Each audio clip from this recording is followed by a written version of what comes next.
Уважаемые коллеги, мы начинаем работу нашей площадки, и очень приятно, что в преддверии нашего замечательного праздника День воспитателя и всех дошкольных работников мы вас очень рады видеть в этом зале, в нашем институте. Поприветствуем друг друга. Уважаемые коллеги, наша площадка работает в рамках методического форума.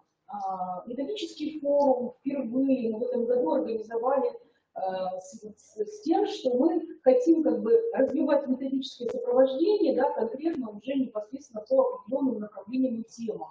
Это очень важный аспект деятельности института, и он, я думаю, что будет продолжаться и будет традиционно входить как методический форум, да, методические марафоны, методические мероприятия, которые сопровождают все процессы развития системы образования на современном этапе. Уважаемые коллеги, мы не зря выбрали сегодня эту тему. Мы очень рады, что мы собрались очно, очень долго и давно мы не собирались очно, и поэтому действительно нам есть что обсудить сегодня по тематике оценки качества дошкольного образования, в том числе по проведению и организации мониторинга, который традиционно уже у нас идет с 2019 года. Уважаемые коллеги, сегодня работаем с вами мы. Это Татьяна Валерьяновна Хабарова, заведующий кафедрой дошкольного начального образования, федеральный региональный эксперт МКДО, и я, Светлана Николаевна Штыкляйн, проректор этого института, региональный координатор МКДО. Уважаемые коллеги, я хочу предоставить слово сначала Татьяне Валерьяновне. Пожалуйста, Татьяна Валерьяновна. Уважаемые коллеги, доброе утро. Вы не удивляйтесь, почему мы с микрофонами, потому что у нас сейчас идет прямая трансляция, и к нам подключаются тоже очень много и муниципальных координаторов, и координаторов от детских садов, и экспертов, которые сейчас нас смотрят в формате онлайн. Да? Поэтому все, что будет происходить, например, в зале, микрофон, ваши вопросы, микрофон, он обязателен. Это первое. И второй момент. Вы знаете, Светлана Николаевна поздравила вас с праздником, и я хочу сказать, что сегодня праздник начинается для всех воспитателей Российской Федерации. Сегодня, 23 сентября, открывается всероссийский конкурс «Воспитатель года» в городе Ярославле. И у нас Республику Коми, все наше дошкольное образование, всех нас с вами, наши детские сады, наших педагогов представляет представитель ухтинского дошкольного образования. Поэтому, уважаемые коллеги ухтинцы, мы вас поздравляем. Алла Сергеевна Гантовая, это воспитатель детского сада номер 11, абсолютный победитель нашего республиканского конкурса «Воспитатель года» 2022. И вот сегодня у них уже сейчас, в данный момент, проходит установочный семинар, у них будет жеребьевка, то есть какими они будут выступать на первом конкурсном мероприятии «Моя педагогическая находка», оно будет завтра, и на мероприятии с детьми оно будет послезавтра, в воскресенье. Не удивляйтесь, конкурсный формат разный бывает. Вот. А сегодня в 17 часов будет официальное открытие этого конкурса, будет прямая трансляция, по-моему, ВКонтакте, поэтому подключайтесь, порадуйтесь, посмотрите на наших красивых, замечательных, солнечных педагогов. Но я сразу хочу сказать, что, наверное, наша республика единственная, которая придерживается такой традиции, что у нас победитель конкурса всегда выбирает сам, с кем он поедет на конкурс. Для того, чтобы это были люди, которые всегда могут помочь, всегда могут вдохновить, которые находятся рядом. И поэтому вместе с Аллой Сергеевной тоже на данный момент находятся два представителя ухтинского дошкольного образования. Они тоже победители наших профессиональных конкурсов. И у нас такая очень хорошая тройка получилась наших представителей, наверное, от Республики Коми, которые, мы очень надеемся, достойно нас представят. А мы их сопровождаем всегда виртуально, всегда морально, всегда психологически и так далее, находясь здесь. Поэтому просто пожелайте удачи нашей Алле Сергеевне. Все, мысленно хотя бы. Спасибо. Спасибо, Татьяна Валерьяновна. Уважаемые коллеги, конечно, мы приветствуем всех тех, кто с нами сегодня дистанционно. Надеемся, что у нас сегодня пройдет плодотворная работа, насыщенная. Поэтому сегодня мы работаем следующим образом. В первой части нашей работы это будет представлен краткий аналитический отчет по итогам 2021 года. То есть я постараюсь заострить ваше внимание на тех сложных проблемных участках, которые выявляются в ходе мониторинга оценки качества дошкольного образования. И следующим моментом у нас будет этапы, наверное, организации и проведения мониторинга в 2022 году, какие основные требования сегодня выдвигаются. какие основные этапы, как работать вообще в целом по организации и проведению мониторинга в 2022 году. И следующим моментом у нас будет работать с вами по инструментарию шкал МКДО будет работать Татьяна Валерьяновна. Это такой будет небольшой практический компонент, связанный с, в общем-то, линией экспертизы внутреннего и внешнего мониторинга. Поэтому это тоже очень важный такая важная часть нашей деятельности. Ну и, соответственно, дальше мы останемся на какие-то вопросы, связанные с организационными, содержательными вопросами и так далее. То есть вот так мы с вами работаем, постараемся уложиться до 15 часов. Если раньше уложимся, то, соответственно, сэкономим свое время. Если немножко задержимся, то, соответственно, тоже будет польза для того, чтобы мы понимали, что мы разобрались и уехали отсюда хотя бы с первичным пониманием, да, той деятельности, которую нам предстоит организовать в рамках мониторинга качества дошкольного образования. Хорошо? Да. Давайте. Хорошо. Итак, уважаемые коллеги, мы начинаем нашу работу. Конечно, хочется сказать, что прежде всего мы опираемся на те результаты, которые всегда идут по мониторингу предыдущего года.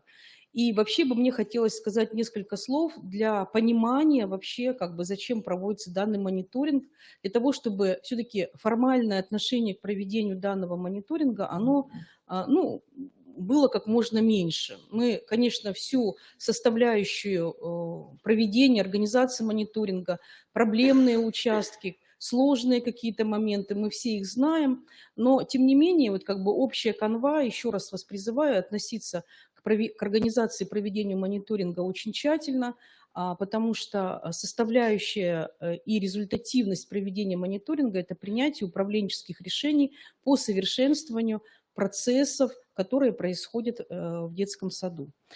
Несколько слов об итогах проведения мониторинга в 2021 году. Надо сказать, что мониторинг в разные годы проводился несколько по-разному, поскольку сам ведущий институт, который занимается разработкой различных направлений, концепций, процедур, инструментария, он тоже вместе с нами претерпевает определенные изменения, то есть которые, конечно, идут на улучшение и совершенствуют свою работу. Поэтому я думаю, что в 2022 году мы уже более или менее входим в процесс с более таким разработанным, наверное, инструментарием, с более разработанными шагами поэтапной работы нашей деятельности. Но и еще хочется подчеркнуть тот момент, что очень сложно у нас идет заключительная часть, когда мы понимаем, что есть определенная проблематика работы и что с ней делать дальше. То есть не хотелось, чтобы результаты мониторинга, они пропадали просто так в виде или оставались в виде приказов на республиканском муниципальном уровне. Поэтому хотелось бы сегодня сказать об итогах. Но в 2021 году ежегодно у нас составляет выборка дошкольных образовательных организаций в пределах 10-11%, то есть это 34-33 детских сада, вот так в среднем получается. Почему такая выборка? То есть минимальная выборка, вы понимаете, что в масштабах 85 регионов, субъектов Российской Федерации, наша выборка, она, так сказать, собственно, ничего не показывает в масштабах таких серьезных результатов деятельности субъектов Российской Федерации в целом. Но, тем не менее, есть такой этап работы, как добровольное участие. Поэтому муниципалитет и регион вправе принять решение по проведению и организации мониторинга определенной части, например, 100%, 80%, 60% и так далее. То есть это относится в компетенции деятельности регионов и муниципалитетов. Поэтому в контексте таких первых шагов мониторинга оценки качества образования мы пока пользуемся все-таки этой цифрой, то есть 10-11%, 34-33%. детских садов, которые подлежат мониторингу. Перспективно мы понимаем, что данный мониторинг, он будет, будем так говорить, отшлифован и будет запущен уже в виде, например, обязательных документов. Когда это произойдет, мы пока не знаем, но тем не менее думаем, что это будет действительно так.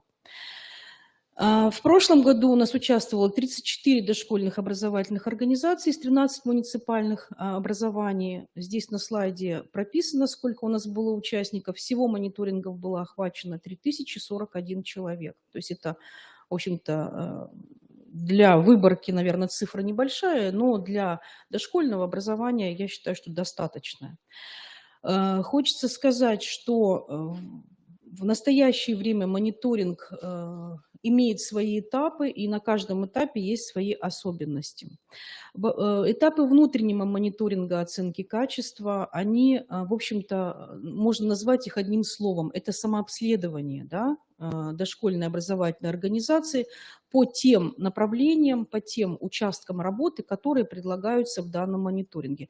Да, еще немножко отвлеку ваше внимание от итогов. И хочу сказать, что на сегодняшний день мониторинг как инструмент, он присутствует во всех уровнях образования и, соответственно, является тем серьезным инструментом, который сегодня позволяет оценить степень соответствия развития образовательной организации либо муниципалитета, либо региона на предмет соответствия современным требованиям, которые сегодня аккумулируются в достаточно большом количестве документов, в том числе и на уровне дошкольного образования. Возвращаемся, то есть чтобы не было у нас такого понимания, что мониторинг, вот он на уровне дошкольного образования. Нет, поверьте, на других уровнях мониторингов он не один, а достаточно уже много. Например, на уровне начального, общего образования их уже несколько.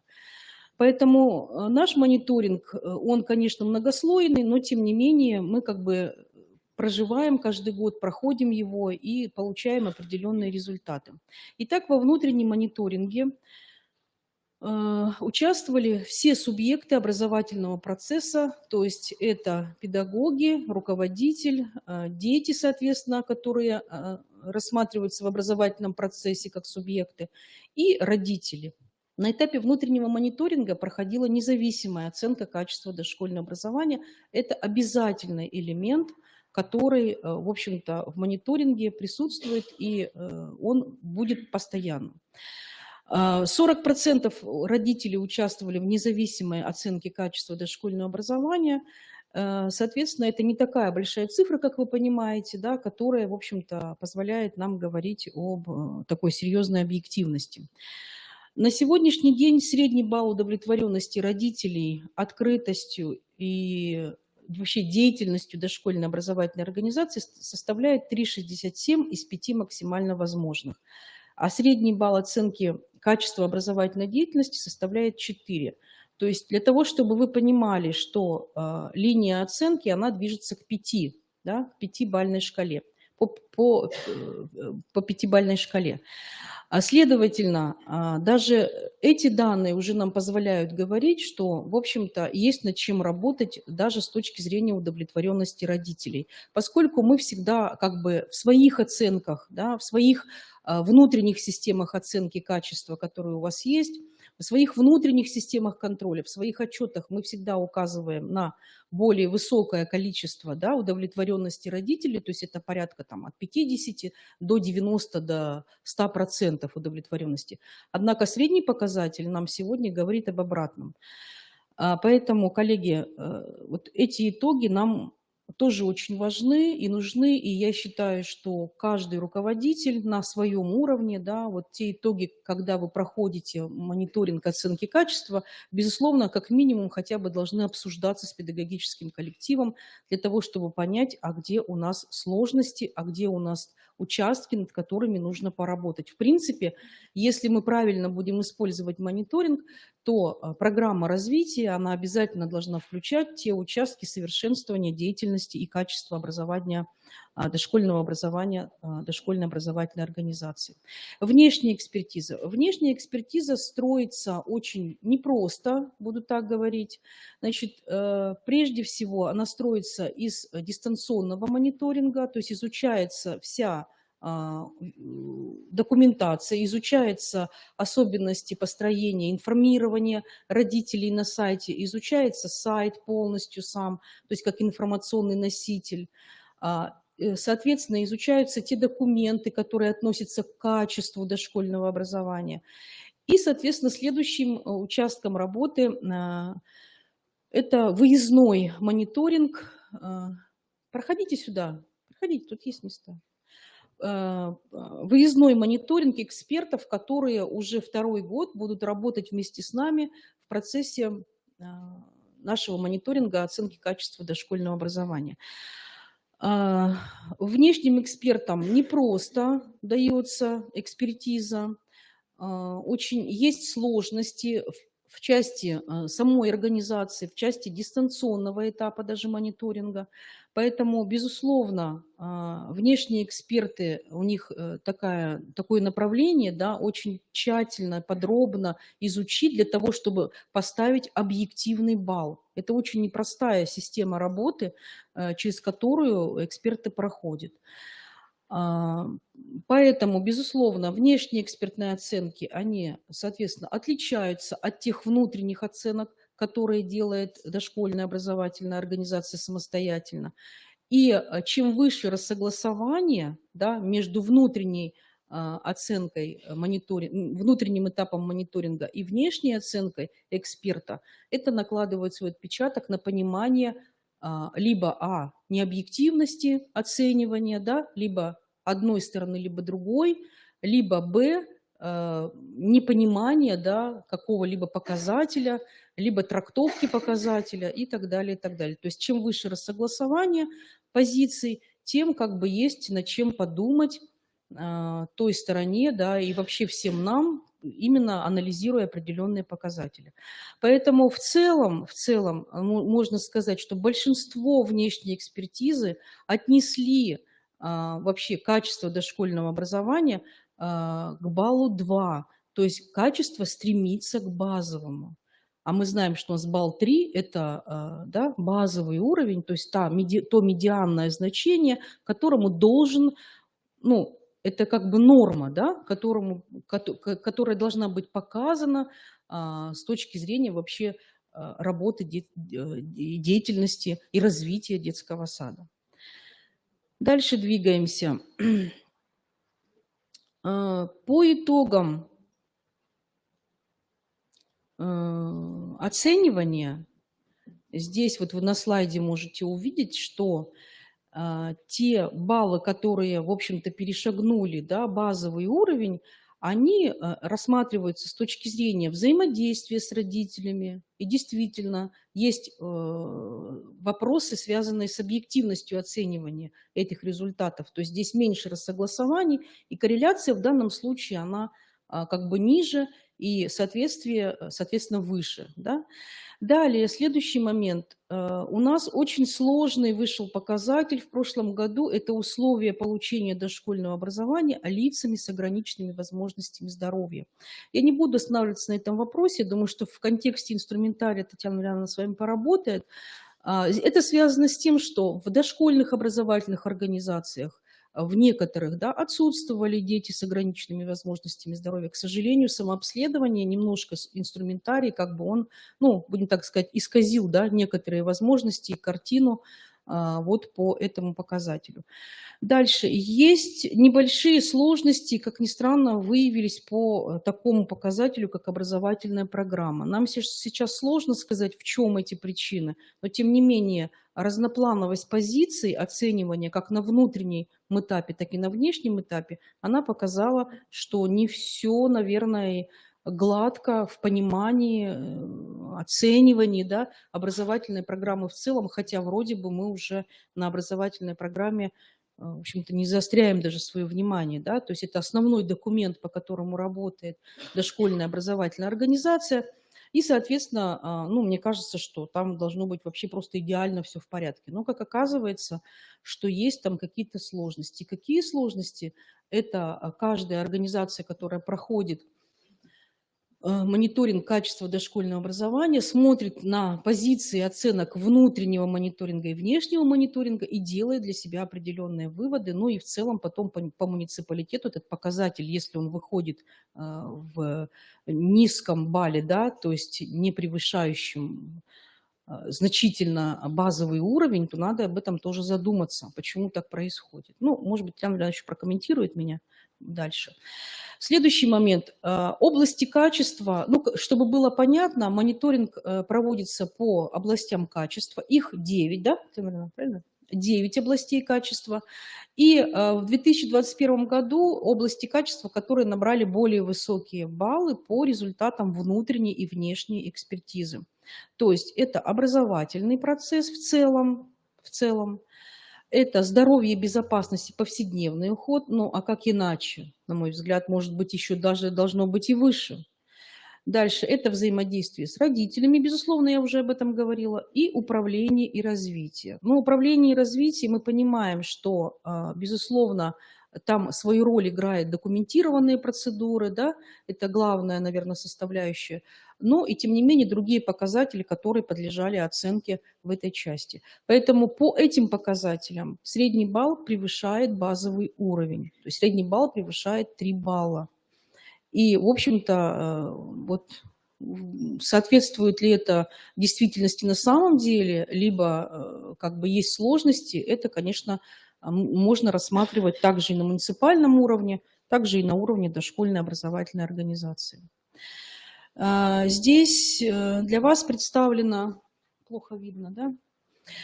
Для вас представлена небольшая табличка, которая связана с оцениванием дошкольных образовательных организаций, муниципалитетов по определенным областям качества. Ну вот я долго не буду на ней останавливаться, вы можете потом в презентации это внимательно рассмотреть более глубоко. Вы можете посмотреть, что красным, да, у нас выделено это те баллы, которые не перешагнули порог базового уровня. Коллеги, это не очень хорошая ситуация, поскольку базовый уровень, еще раз подчеркиваю, это та норма, то есть те нормативные, будем говорить, основания, которые говорят о соответствии, да, качества дошкольного образования, дошкольной образовательной организации и на муниципальном уровне. Ну, красного много, если вы посмотрите, да, проанализируете. Я умышленно убрала муниципалитеты. Я думаю, каждый муниципалитет знает свое количество детских садов, которые участвовало в нем. Еще хочу обратить внимание на зеленый цвет. Вы можете посмотреть, это те показатели, которые превысили 3 балла, то есть базовый уровень, либо значительно превысили 3 балла, да, и, соответственно, как бы рассматриваются как достаточно хорошие, я не скажу, что высокие, но хорошие показатели. И если вы посмотрите по горизонтали, то вы увидите, что есть стабильные баллы, которые, соответственно, приводят к среднему стабильному баллу. Да? То есть по первой позиции вы можете посмотреть, это, предположим, стабильные баллы, которые превышают, да, базовый уровень, и, соответственно, средний балл также достаточно неплохой. Но все-таки мы видим сложности, которые есть у определенного рода детских садов, и видим, например, область качества, опять-таки, это условия получения дошкольного образования лиц с ограниченными возможностями здоровья. И, конечно, это тенденция, когда мы видим баллы, которые не превышают базового уровня, то есть они в целом почти одинаковы. Следовательно, я не думаю, что у всех 34 детских садов не было групп, либо не было детей, да, которые с ограниченными возможностями здоровья посещают те или иные группы. Возможно, те группы, которые попали под внешнюю экспертизу, они не имели таких детей. Тут сказать мне сложно, но тенденция, она налицо. И я думаю, что муниципальным органам, руководителям муниципальных органов управления образования надо обратить на это внимание, да, и самим дошкольным образовательным организациям, чтобы действительно стараться улучшать ситуацию в этой части, поскольку это уже тенденция. Анализировать можно долго, можно анализировать по горизонтали, по вертикали, конкретно каждый детский сад, но тем не менее, вот цифры, они сами за себя говорят. Далее, обратите внимание, что есть синий цвет. Да? Синий цвет – это те показатели, которые стремятся к хорошему качеству, то есть к 4, к 4 баллам. И с точки зрения рассогласования показателей мы видим позицию, которая приходит к пониманию среднего балла, стремящегося к хорошему уровню. Вы видите ее на позиции, да, выделена синим цветом полностью. То есть, когда мы видим показатели от стабильно, да, превышающие 3 балла, то, соответственно, мы задумываемся над тем, над той мыслью, что это все-таки не объективное оценивание, которое было и которое показало нам, да, формальное отношение к оцениванию, как на уровне внутреннего, да, внутренней оценки, так и на уровне внешней оценки. К сожалению, данная стабильная позиция, она вот указывает на то, что, ну, наверное, не все тут объективно, будем так говорить. Еще ваше внимание, вы эту таблицу видите в приказе Министерства образования, не помню, по-моему, она есть там. Поэтому, если вам необходимо, вы всегда можете обратиться к приказу Министерства образования, науки и молодежной политики, утвердивший такой отчет. Еще хочу обратить ваше внимание на корреляцию. Корреляция показывает степень объективности, да, оценивания при сложении всех экспертиз, которые непосредственно как бы существуют в данном мониторинге. Вы видите красным, что корреляция необъективности у нас рассматривается в целом по образовательному процессу, ну и вот по показателю условия получения дошкольного возраста лицами с ограниченными возможностями здоровья. То есть все-таки мы понимаем, что есть некоторые моменты, так говорить, рассогласований, да, в понимании в целом образовательного процесса на современном уровне, поэтому корреляция на это показывает, что объективность, она достаточно снижена, как с одной стороны, так и с другой стороны. Ну и, безусловно, синими стрелками показаны там, где рассогласование ниже, да, соответственно, объективность более выше, ну, более такого высокого характера. Ну и в целом корреляция у нас неплохая, поэтому я думаю, что и внутренняя экспертиза, и внешняя экспертиза достаточно неплохо поработали глубоко поработали, наверное, над содержанием и использованием того инструментария, тех шкал, которые являются в МКДО самыми главными. Далее, обратите внимание, что в мониторинге оценки качества дошкольного образования используются уровни качества, они и в прошлом году использовались, и в этом году будут использоваться. Это 5 уровней.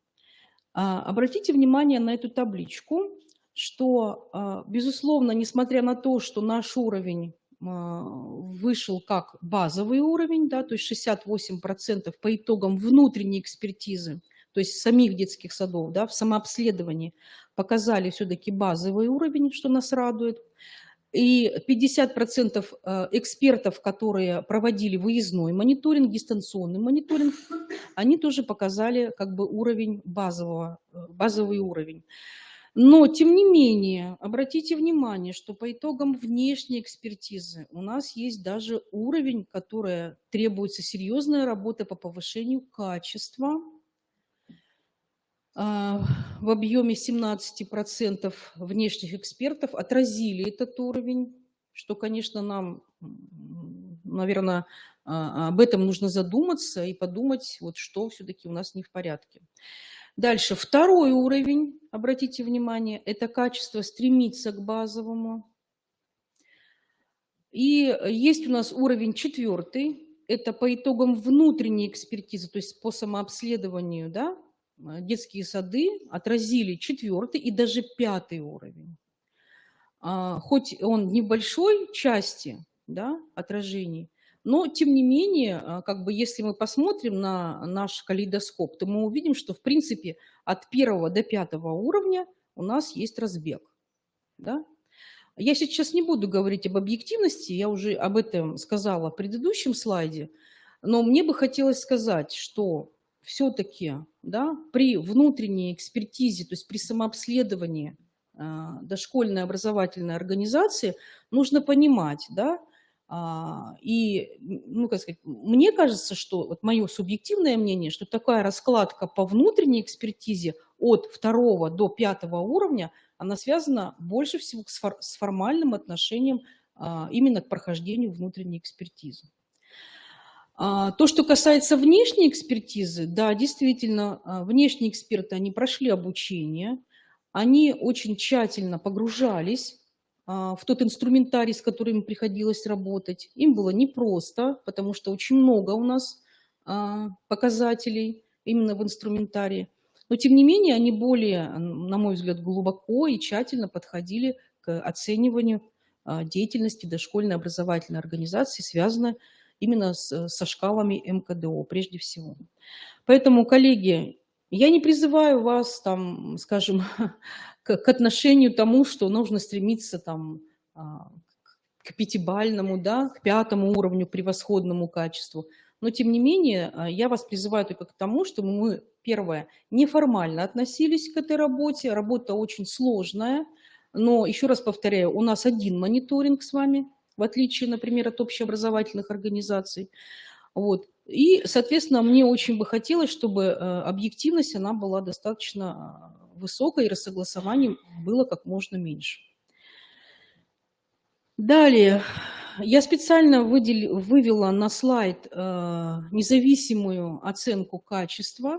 Независимая оценка качества дошкольного образования проходила в анкетировании родителей по показателям. Вот показатели, они перед вами. Хочется сказать, что несмотря на то, что максимальные баллы достигали 5, а еще раз вам напоминаю, что 5 баллов – это превосходный уровень оценивания, тем не менее средние баллы невысоки. То есть что такое средний балл? Это, да, по всем образовательным организациям, которые подлежали МКДО. Поэтому обратите внимание, что есть сложности, связанные с информированием родителей, связанные с организацией линий дистанционного образования в целом. Вы помните, что 2021 год мы тоже попали еще в эпоху дистанционного, да, части дистанционного образования в целом. Обратите внимание, что есть сложности, связанные с комфортностью среды, да, и так далее. То есть посмотрите, но в целом, да, в целом по максимальным баллам выходит у нас баллы это 5, а в среднем 3,34. То есть как бы есть тоже над чем поработать, над чем задуматься в этой части. Да? Но я хочу сказать, что несмотря на то, что средние баллы невысоки по независимой оценке качества дошкольного образования, то есть это, еще раз повторяю, независимая оценка качества, она проводится родителями при определенной рода заполнении анкет, то есть анкетированием. Хочется сказать, что, безусловно, мое личное, даже тоже еще хочу высказать субъективное мнение, что если бы не было этого этапа независимой оценки качества дошкольного образования родителями, то баллы были бы еще ниже по средним баллам внутренней и внешней оценки. Поэтому родители, безусловно, оценившие деятельность дошкольных образовательных организаций положительно, в основном в среднем превышающий базовый уровень, это очень хороший показатель для организаций и муниципалитетов, которые участвовали в мониторинге. То есть они принесли дополнительные баллы, да, во внутреннюю экспертизу детского сада.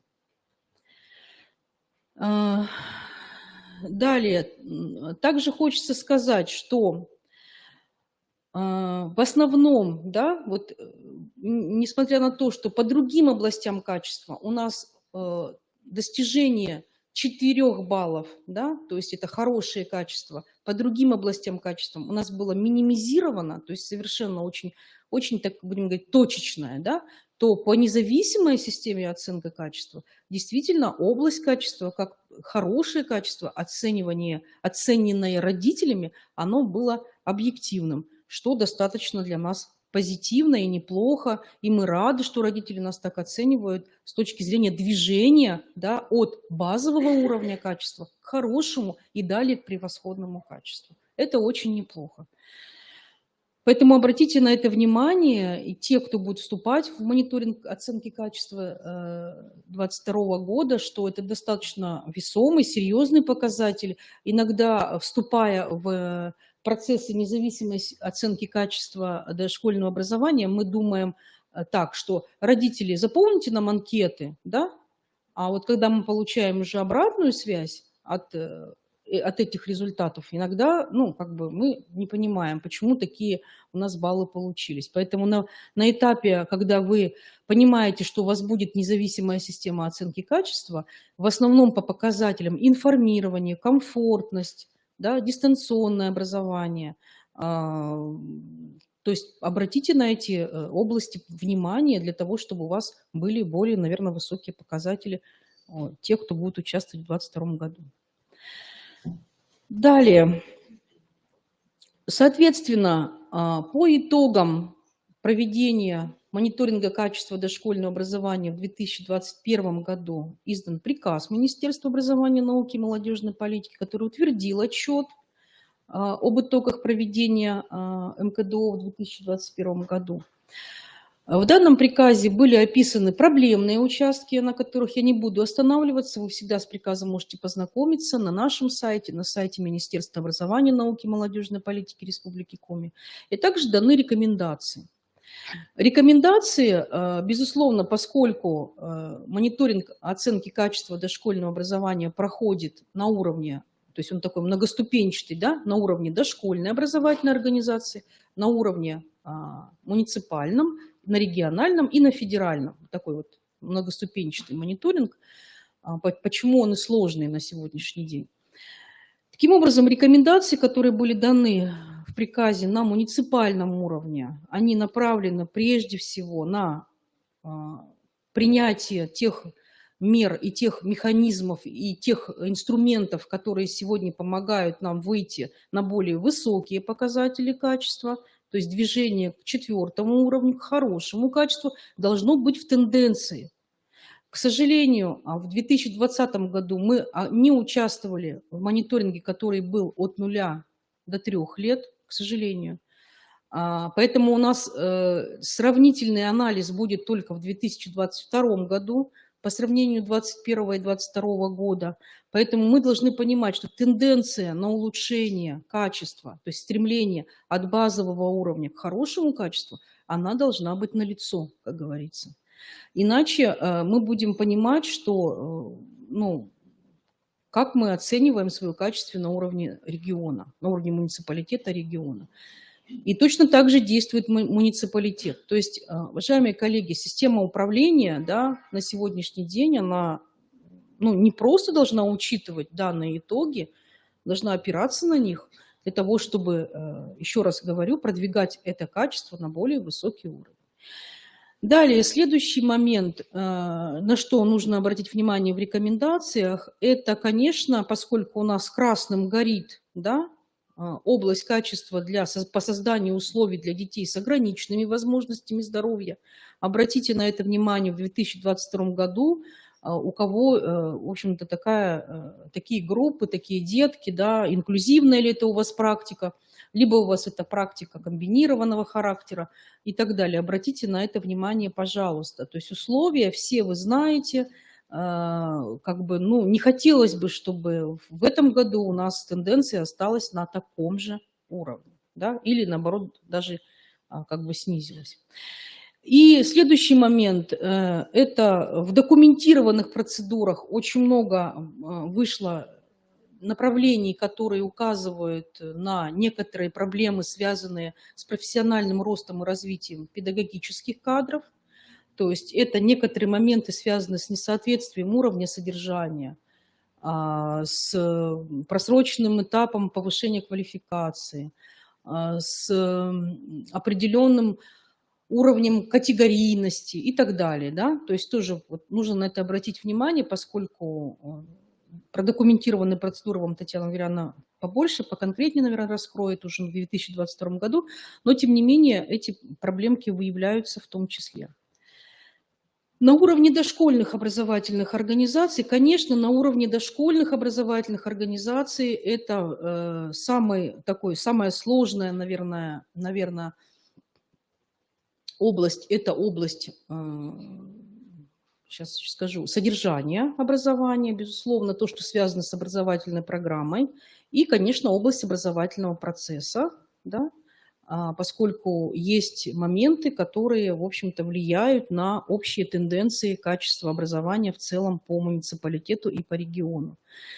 Были сложности, и баллы это показали с областью образовательной программы, да, были сложности, потому что были вопросы, было какое-то недопонимание в этой части и так далее. Поэтому здесь тоже прошу ваше внимание обратить в 2022 году, кто участвует, да, еще раз обратить на этот показатель, на эту область достаточно серьезное внимание. Далее, в том числе, были сложности, связанные с оцениванием предметно-пространственной развивающей образовательной среды. Хотя мы как бы не видим такую область, да, но тем не менее, ну как самостоятельно, но тем не менее это условия, которые обеспечивают, да, организацию и проведение образовательного процесса в целом, и, безусловно, они тоже имеют место быть. И также хочется сказать, что есть моменты, которые, предположим, при документированных процедурах говорят о том, как строится система контроля качества образования внутри дошкольной образовательной организации на муниципальном уровне. И, к сожалению, внешние эксперты отмечают, что данный аспект, он тоже остается пока не совсем на высоком уровне. Может быть, эти составляющие дали нам тот процент 1 и 2 баллов, которые вы видели на слайде. Уважаемые коллеги, еще раз хочу к вам обратиться, что те итоги, которые были в 2021 году, они все описаны в отчете, вы всегда с ними можете познакомиться. Если вам нужны более подробные отчеты, вы также можете обратиться. Мы, конечно, не обещаем их сделать быстро, одномоментно за один день, но тем не менее в личном кабинете и регионального координатора, муниципальных координаторов, дошкольных образовательных организаций есть такая функция, как итоги. И выгрузка по баллам, по цифрам, в раскладочке, она всегда может выйти. Поэтому, если вам это необходимо, а я думаю, что это вам будет необходимо, вы можете зайти еще раз в свои личные кабинеты. Если есть сложности, пишите мне как региональному координатору, мы эти проблемы решим.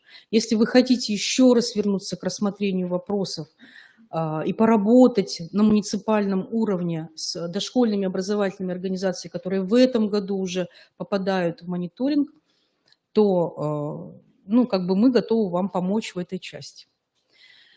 Так, по-моему, по итогам все. Да, коллеги, вот по кратким итогам все. Еще раз, резюмируя все вышесказанное, хочется еще раз вас призвать к тому, что мониторинг как инструмент нашей деятельности, а прежде всего это инструмент управления, он достаточно на сегодняшний день выстроен, он будет работать, мы должны очень хорошо в него погружаться и стараться, чтобы рассогласование между внутренними оценками, баллами, простите, и внешней экспертизой, внутренней экспертизой и внешней экспертизой, а также независимой экспертизой было как можно меньше, и тенденция на улучшение качества дошкольного образования из года в год была только положительной. Вот что бы я хотела в заключение по кратким итогам отметить. Есть какие-то вопросы? Можно задать в живом диалоге. Еще раз, и на будущее, и для муниципального уровня, и для уровня дошкольной образовательной организации все свои вопросы вы можете присылать письменно по адресу электронной почты, на адрес Института развития образования, на мой личный адрес, который размещен также на сайте нашего института. Вы можете звонить по телефону. Может быть, не каждый раз я могу взять трубку, но тем не менее я стараюсь всегда отвечать на ваши вопросы. Не замалчивайте вопросы, чтобы потом при наших очных или дистанционных встречах мы не столкнулись с такими сложными проблемами, когда эксперта не принимают в детский сад. Эксперту говорят о том, где его компетенция и квалификация, да, и так далее. То, что касается внешней экспертизы.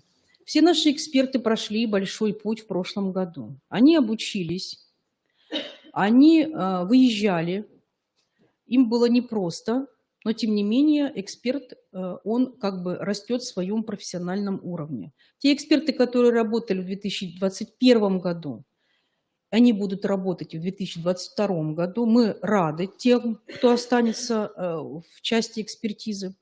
Эти эксперты, они уже зарекомендовали и получили свой сертификат с своим идентификационным номером, который занесен в систему мониторинга качества дошкольного образования. Эти эксперты, они могут на муниципальном уровне вами привлекаться к различным видам экспертизы, любой. Почему? Потому что именно освоив этот инструментарий, да, коллеги, они уже понимают, насколько и где идет качество, линия качества, да, и как ее можно оценить, так или иначе. Безусловно, работа экспертов будет продолжена, то есть это не 1 год, не 2 и не 3. То есть эксперты, будем так говорить, соединяются в такой хороший пул методического актива, в такой хороший блок, да, экспертизы, которые также являются и работают уже не только на муниципальном, но и на региональном уровне. И растут до следующего уровня, проходя свои какие-то определенные этапы, которые установлены в части мониторинга оценки качества дошкольного образования. Коллеги, есть вопрос? Татьяна Ивановна, дополните что-то по итогам? Нет? Нет, да? Хорошо, спасибо, коллеги. Это был отчет. Очень много можно говорить об отчете, потому что, еще раз повторяю, что есть над чем задуматься, есть над чем подумать. И хотелось бы, чтобы... Вот смотрите, еще такая есть составляющая, что в личном кабинете у каждого координатора есть личный кабинет, и у координатора дошкольной образовательной организации, у муниципального координатора, у эксперта есть свой личный кабинет. Безусловно, в личном кабинете всегда есть такое направление, как перспектива, да, то есть развитие. Поэтому, безусловно, качество дошкольного образования оценивается в принятии тех мер, того комплекса мер на муниципальном уровне, на региональном уровне, именно внутри дошкольной образовательной организации, которые позволяют сейчас улучшить качество дошкольного образования в целом, каждый на своем уровне. Поэтому, безусловно, когда уже мониторинг идет не 1-й год и будет сравнительный анализ и сравнительная характеристика определенных сведений и тенденций, то есть нужно понимать, если идут стабильные результаты, которые, предположим, идут на уровне 1, 2, 3, да, и не превышают базового уровня, то, следовательно, принимается такое как бы решение, что в этом отношении над качеством на уровне дошкольной образовательной организации, на уровне муниципалитета работа не ведется. Вот на сегодняшний день оценка качества дошкольного образования вошла в механизмы оценки качества дошкольного образования, вошла в показатели качественной работы региона. Впервые в прошлом году вошел такой показатель в оценку качества работы региона. И я думаю, что мы уже непосредственно на уровне министерства будем давать такие рекомендации, чтобы данный показатель входил в качество оценки на муниципальном уровне в том числе. Ну, есть такое направление, поэтому в этом отношении мы тоже работаем. Для того, чтобы показатель оценки качества дошкольного образования входил в оценку деятельности на муниципальном уровне. И, соответственно, руководитель дошкольной образовательной организации, безусловно, должен также это учитывать, тем более, если вы прошли МКДУ. Далее, еще раз повторяю, что муниципалитет и регион вправе принять свое решение о увеличении количества дошкольных образовательных организаций, вовлеченных в систему мониторинга в определенном году. Да? То есть в этом либо в следующем. Вопросы есть по отчету еще какие-то? Вопросов нет. Будем продолжать дальше? Будем. Замечательно. Коллеги, я хочу начать с такой небольшой преамбулы. Теперь мы переходим к 2022 году, собственно, для чего мы вас и пригласили. Да? Во-первых, еще раз всех поблагодарю, что вы приехали командами, что мы встретились и так, будем говорить, из первых уст услышали какие-то моменты, у вас есть возможность задать вопросы, прояснить все для себя, да? Чтобы вот как бы первично у вас возникло понимание, да, то есть какие этапы, какое содержание, что нужно делать на первом этапе, на втором, на третьем и так далее. Значит, хочется сказать, что на сегодняшний день выборка уже состоялась. Мы вас информировали, и дошкольные образовательные организации мы информировали, и муниципальные органы управления образованием мы тоже информировали о том, кто в этом году, какие участники дошкольной образовательной организации подлежат мониторингу оценки качества дошкольного образования. Хочется сказать по выборке. Безусловно, хоть как бы нам и говорят о том, что это случайная выборка, да, все мы понимаем, что акцентирование выборки, оно связано с тем, чтобы рассмотреть возможность соотношения, да, организаций, которые попадают в мониторинг оценки качества дошкольного образования на уровне соотношения приоритета, да, то есть сельские районы, предположим, и город, безусловно, да, или, например, малокомплектные дошкольные образовательные организации и, например, большие образовательные организации, имеющие 12 и более групп. То есть такое соотношение тоже есть, мы о нем знаем, и в этом году, как мне лично также показалось, я тоже выскажу свое субъективное мнение, что акцент у нас сделан на муниципальные районы, да, то есть на образовательные организации в сельские поселения. Поэтому все вы уже знаете, кто у нас проходит по мониторингу оценки качества дошкольного образования. Мы на сегодняшний день уже собрали базу и дошкольных образовательных организаций, и базу муниципальных координаторов, и координаторов от дошкольных образовательных организаций, и базу экспертов. Спасибо вам большое за оперативность. Очень вас благодарим. Все, кто еще не дал нам данные, я думаю, что мы индивидуально еще свяжемся. Но, тем не менее, в целом у нас уже база подготовлена. Зачем нужна такая база? Коллеги, я вас очень попрошу работать очень оперативно. Объясню почему. В прошлом году мы проводили мониторинг, который начинался в августе. И август мы уже часть работы сделали. В этом году по разным причинам, и объективным, и субъективным, мониторинг несколько задержался. Мы стартовали в сентябре, почти в середине, поэтому нам нужно немножко оперативнее двигаться. Поэтому я вас очень прошу на звонки, на почту отвечать тоже оперативно. Еще что хочется сказать в этом плане, что на сегодняшний день вот вся наша база, которая у нас уже создана, почти создана, да, она будет направляться федеральному оператору для того, чтобы вся эта база загрузилась на единую информационную платформу. Мы работаем с единой информационной платформой. Авторизация проходит по цепочке. Региональный координатор авторизирует муниципальных координаторов, муниципальный координатор авторизирует детские сады, да? Ну и экспертов авторизирует тоже я. Поэтому, коллеги, как только вы получите, то есть единая информационная платформа – это ваш основной, да, основной плацдарм, что ли, да, не знаю, какое слово подобрать, который вы ежедневно заходите, ежедневно, он у вас должен быть открыт, потому что там появляются новые задачи, там появляются какие-то материалы, там появляется какая-то информация, да, ежедневно. Поэтому как только вы авторизируетесь на единой информационной платформе, будьте добры открывать ее ежедневно. Хорошо? Договорились.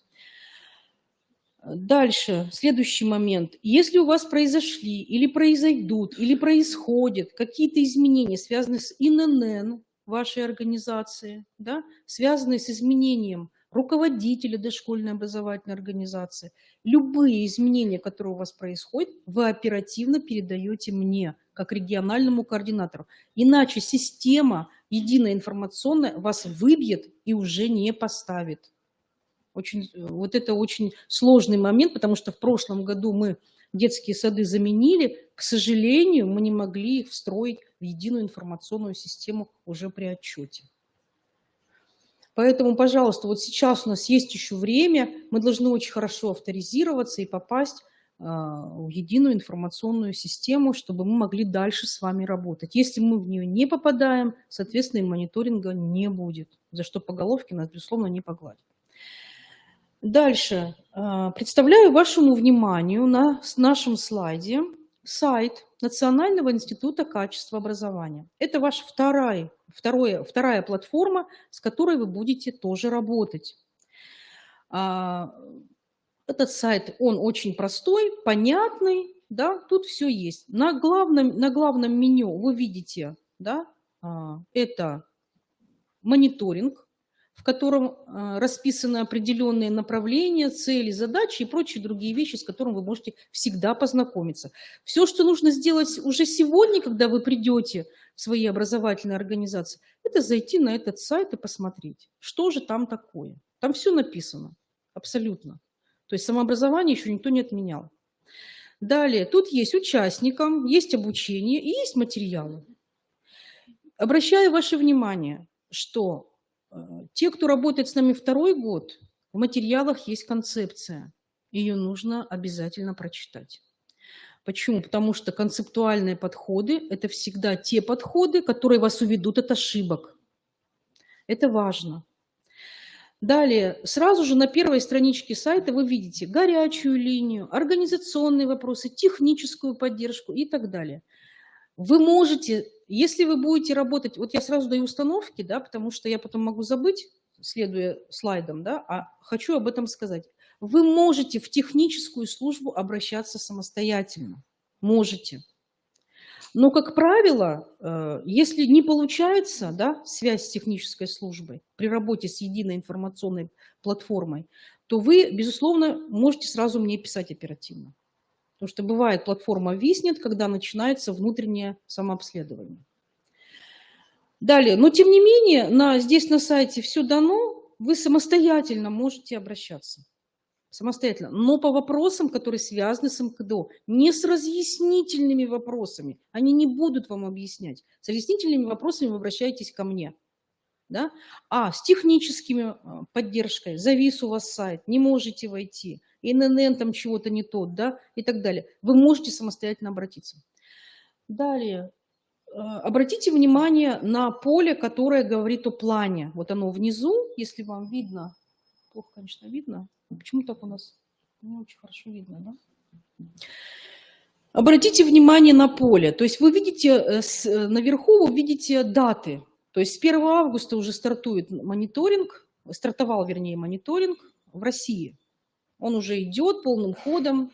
Мы подключаемся только вот уже буквально сегодня, можно так сказать, да? И завершается он 17 ноября.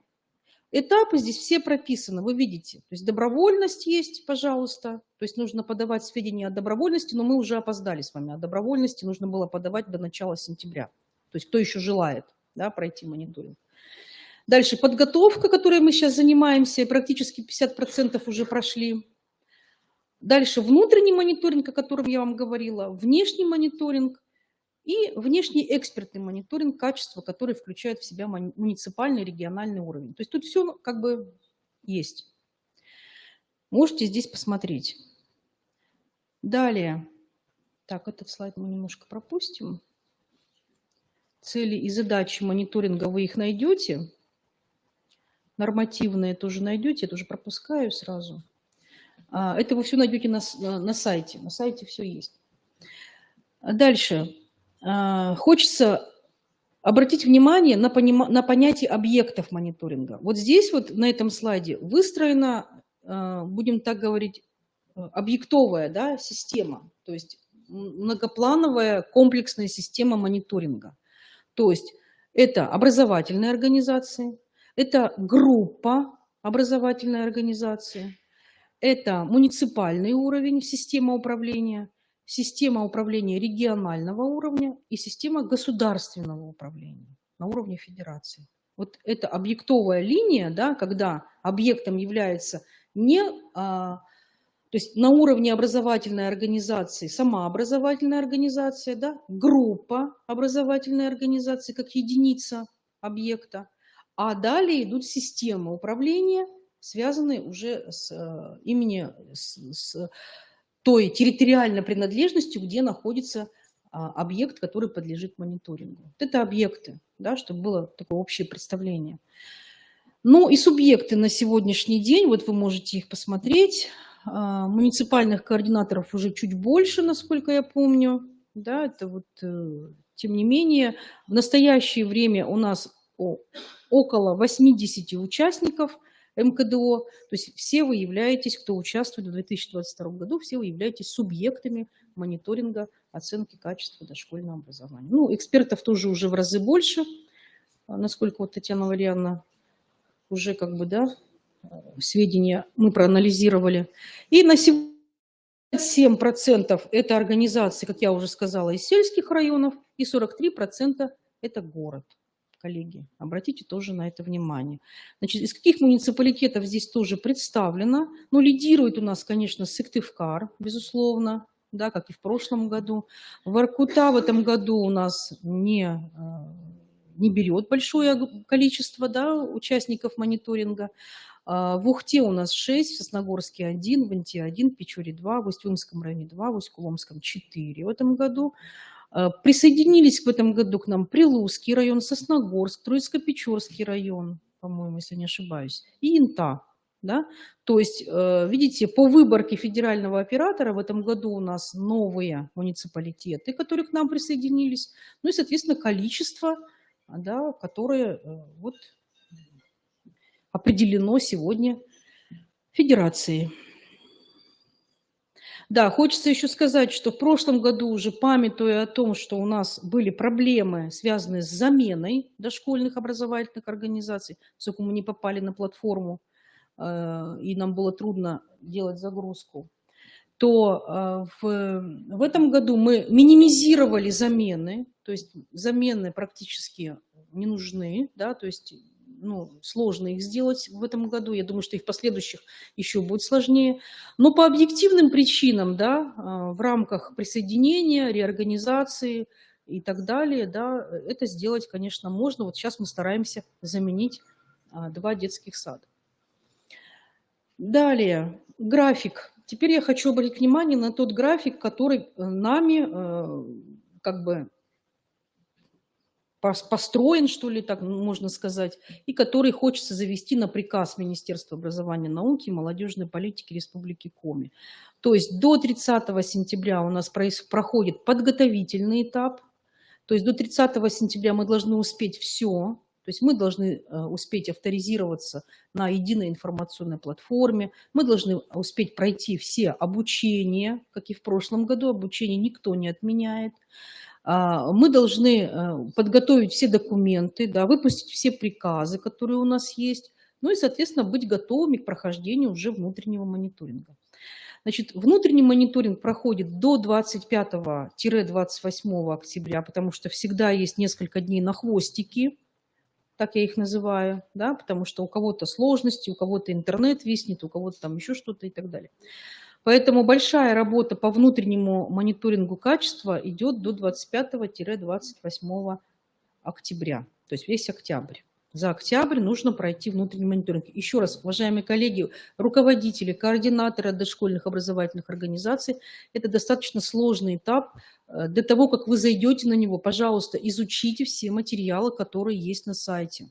чтобы не было непонимания. Муниципальные координаторы, слава богу, у нас большинство остались, те, которые в прошлом году с нами работали. Пожалуйста, подучите уже сейчас свои образовательные организации, чтобы потом мы не растянули наш этап внутреннего мониторинга, как это было в прошлом году, аж до ноября месяца. Поймите, сроки мы уже и так запаздываем, если вы видите федеральные сроки, да? Мы уже и так опаздываем. То есть ноябрь – это когда берется пласт выборки и заносится в федеральную систему. Мы, к сожалению, в прошлом году припозднились, и до сих пор мы еще не знаем информацию, учитывались ли наши результаты, да, в итоговом мониторинге по федерации. Поэтому, пожалуйста, разбег у нас небольшой. Очень вас попрошу работать быстро и поэтапно. Следующий у нас до 28 ноября – это этап внешнего мониторинга.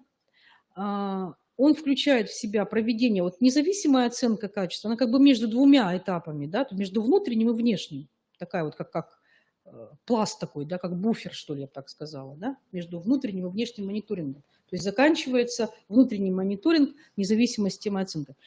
И, соответственно, дальше идет внутренний экспертный мониторинг, включающий в себя дистанционный мониторинг и выездной мониторинг.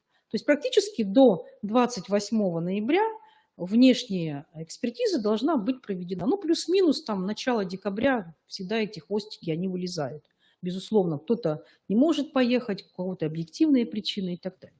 Значит, как и в прошлом году, в этом году мы будем делать график, согласовывать с каждым экспертом возможности его выезда в дошкольные образовательные организации. Поскольку в этом году у нас есть особенности, это сельские районы, там, где у нас есть сложности с рекой, с дорогой, еще там с чем-то, с карантином и прочими другими вещами. Коллеги, пожалуйста, да, оперативно мы понимаем, что если к вам назначен эксперт и он едет, то есть, чтобы не было такой ситуации, что эксперт к вам приехал, а вы его не пускаете, у вас карантин.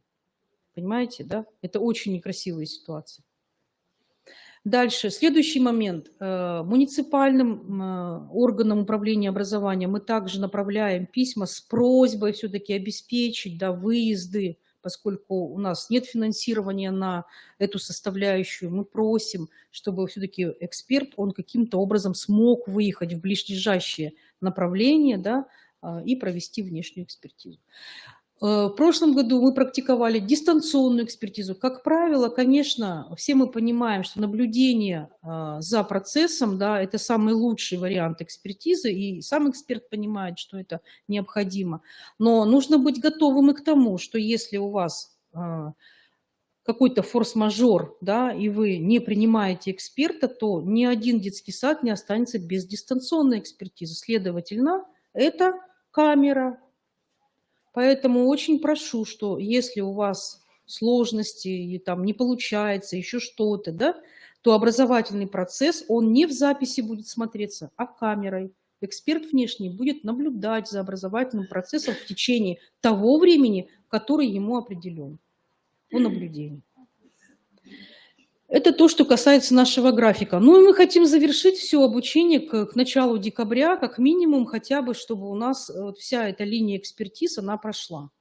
Потому что следующий этап – это, конечно, уже подготовка рекомендаций и комплекса мер по корректировке и улучшению, да, динамики и тенденции качества дошкольного образования.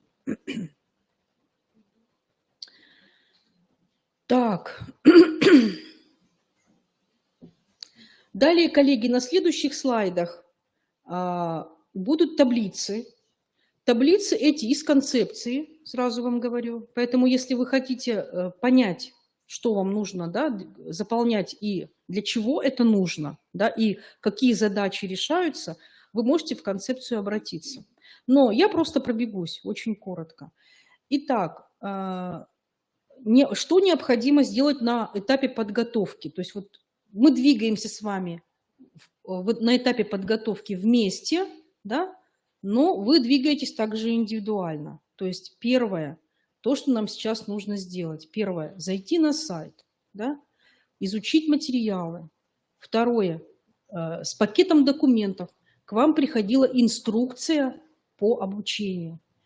В этой инструкции есть шаги, которые нужно пройти. Но, возвращаясь к сайту, там есть раздел, вы видели обучение. Вы также можете зайти и через сайт, не обязательно по инструкции.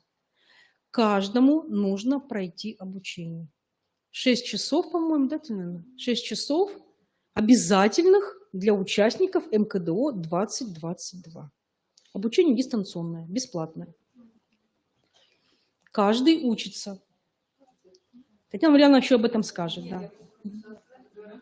Это означает муниципальный Да. координатор детского сада и эксперт. Там, где каждая категория есть свой блок обучения. Но это не каждый сотрудник. Ну, понятно, поймите, да. пожалуйста, да. Может быть, да, может, я неправильно что-то говорю.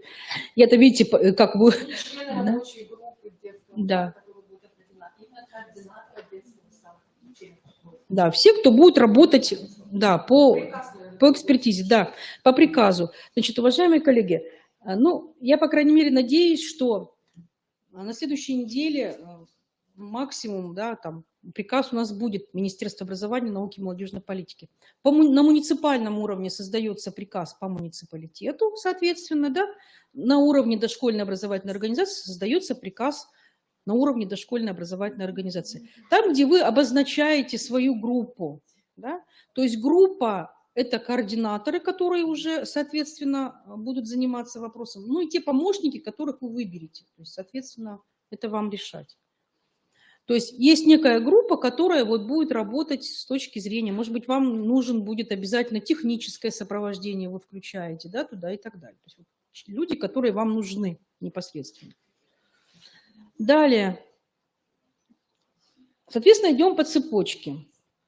Если я вас буду информировать, то есть что делать, если вдруг там у нас приказ министерства бывает зависает надолго, да, или там еще какие-то сложности, я вас буду информировать, что делать дальше. Дальше, следующий момент. По подготовке, да, вот здесь в этой табличке представлены уже электронные формы, ничего мы не пишем, все заполняем на единой информационной платформе. Вот здесь на слайдах я попыталась как бы выразить все электронные формы, которые в концепции нам описывает, да, которые вы должны заполнить. Вот они все здесь есть. Профиль дошкольной образовательной организации. Как только вы авторизируетесь, и у вас будут личные кабинеты, вот вы уже сразу заходите в эти профили. Анкета руководителя, анкета педагога, лист самооценки педагога, внутренняя оценка документирования, внутренняя оценка качества, наблюдение по шкалам МКДО и отчеты. То есть заканчивается вся эта линия отчетностью. Да, там сразу отчет формируется автоматически, поэтому вам там ничего писать особо не нужно, только заполнять. Дальше, следующий момент. Так, это мы уже пробежим. Это тоже. И еще, коллеги, да, поскольку списки уже созданы, ну вот видите, с каждым днем все меняется, мы вам делали рассылочку письма, в котором просили вас зарегистрироваться на нашем сайте, да. К сожалению, не все зарегистрировались, но спасибо муниципальным координаторам, многие прислали просто письма, да, в ответ. Ну, этого тоже достаточно, поскольку мы уже нашу базу сформировали, да, то, наверное, уже регистрацию делать не нужно. Я так думаю, но кто... Ну, не будем уже делать. Хорошо. Далее. Здесь также... Как-то мне так перескакивает. Здесь... Так, тоже пропустим. Так, об обучении мы уже сказали. Ага. Про обучение, наверное, Татьяна Валерьяновна еще скажет, дополнит, да? Что обучение у нас идет в любое удобное для нас время, да? Ну вот было до 30 сентября, сейчас, по-моему, я посмотрела уже там до какого-то начала октября, но тем не менее, да, зайдете, посмотрите все. Так, вот еще раз возвращаюсь, как у меня слайды так побежали, интересно. Возвращаюсь еще к тому, что можете пользоваться инструкцией, да, можете пользоваться сайтом именно на обучение. Да, по обучению экспертов. Что нового? Я как-то перескочила, но я думаю, что вы сориентируетесь. По обучению экспертов. В настоящее время эксперты делятся на начинающего эксперта, старшего эксперта и ведущего эксперта. То есть эксперт как бы у него есть такое направление роста, так называемое. Да? Ну, в любом случае, первичное обучение вновь начинающим экспертам, его пройти нужно в объеме 6 часов. Ну, а далее, я думаю, что Татьяна Валерьяновна с вами, с экспертами будет работать, она расскажет, как идет движение профессионального роста экспертов в целом. Мгм. Так, единая платформа МКДО, тоже, как бы я вам сказала. Так, это тоже пропустим. В общем, сказала быстрее, а слайды как бы побежали медленнее. Да, вот на сайте, который у нас, который идет по Национальному институту оценки качества, там есть размещенные материалы. Это концепция, это методические рекомендации, порядок проведения МКДО. В принципе, с тем письмом, которое мы вам направляли для рассылки, там эти же материалы были прикреплены. Там есть и описание порядка, там есть методические рекомендации, с которыми вам тоже обязательно нужно познакомиться. Или скачать с сайта, о котором я вам говорила. Далее.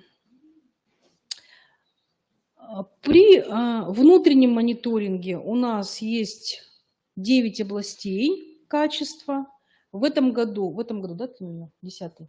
В этом году как бы разрешили добавить 10-ю область качества. Это региональная область качества.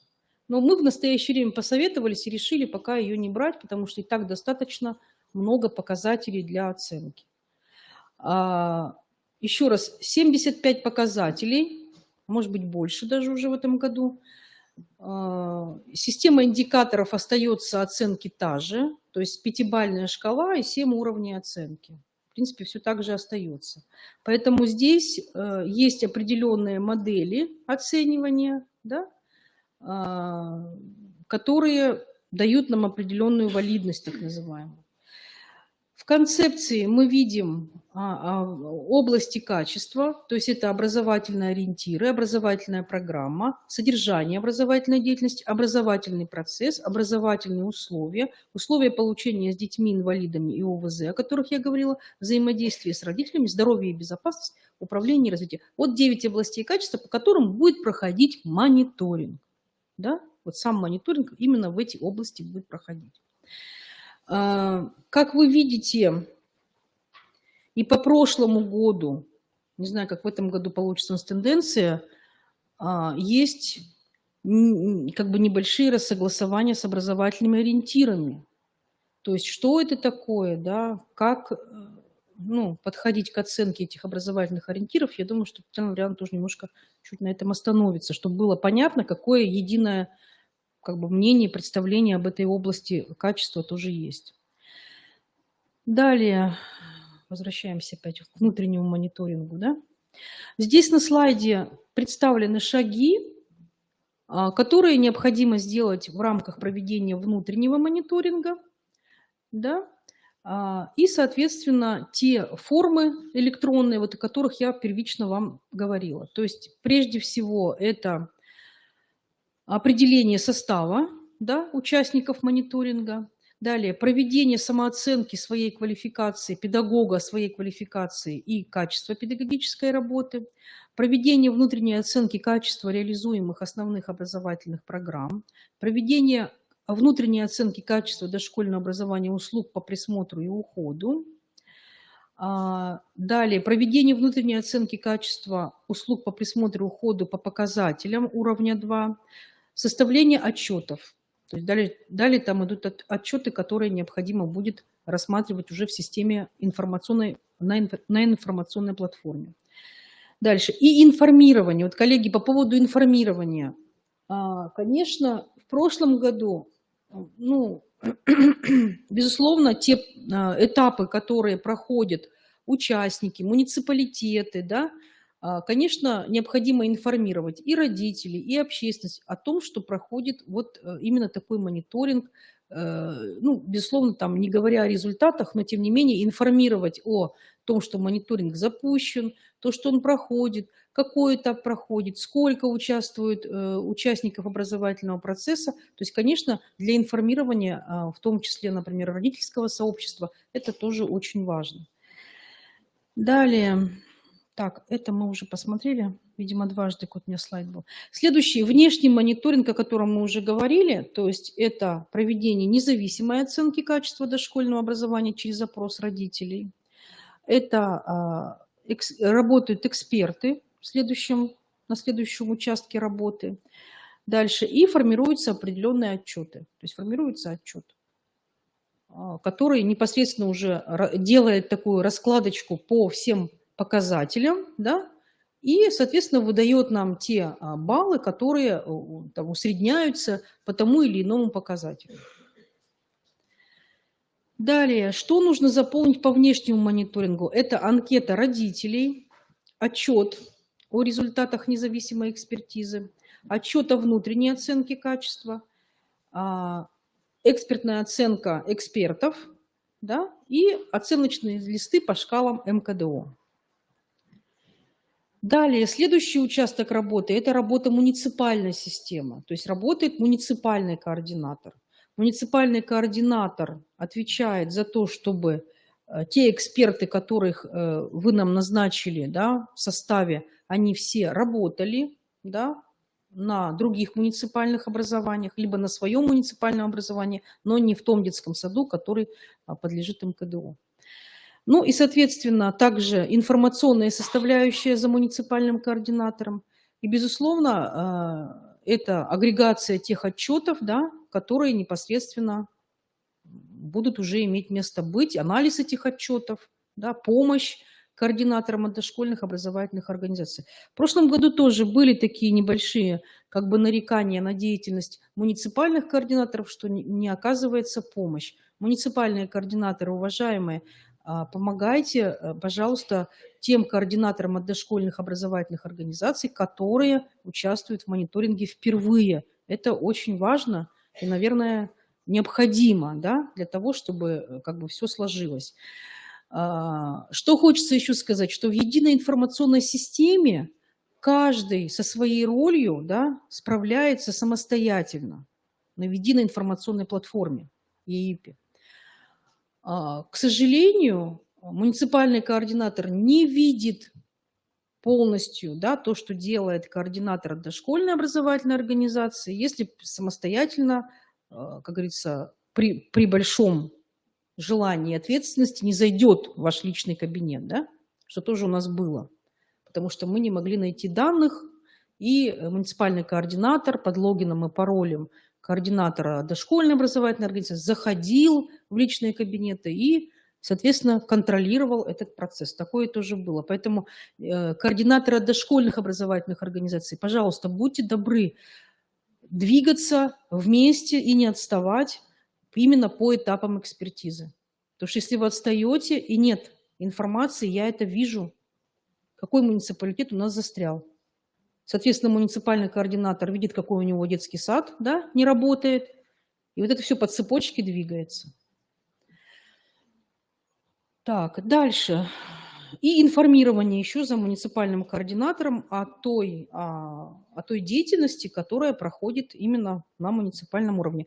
И еще хотелось бы мне ответить, что, к сожалению, в 2021 году я, конечно, не обобщаю, я не могу сказать, я глубокого анализа не проводила сайтов, но, к сожалению, не во всех муниципальных образованиях, которые участвовали в системе МКДО, была информация о том, что муниципальное образование, детский сад участвуют в мониторинге оценки качества образования. Было бы все ничего, если бы нас не мониторили. Федерация нас мониторит постоянно. Сайты она мониторит постоянно. Поэтому, безусловно, очень важно понимать, что информирование – это наша первая задача, тем более связанная с качеством дошкольного образования. Так, далее. На муниципальном уровне, да, также электронные формы, которые здесь расписаны, вы найдете в концепции и посмотрите. За окончание деятельности муниципального координатора как бы завершается тем, что идет некоторое планирование комплекса мер по развитию качества дошкольного образования на муниципальном уровне. К сожалению, до этого этапа многие не дошли. Спасибо всем, кто дошел и разместил в своих личных кабинетах эту составляющую, да, о принятии мер по улучшению состояния качества дошкольного образования на муниципальном уровне. Региональная система, чтобы не было представления, что на региональном уровне вообще ничего не делается, только приказ пишется. Да? Значит, первое, у нас есть определенные пласты выборки по каждому показателю, который непосредственно подлежит оценке.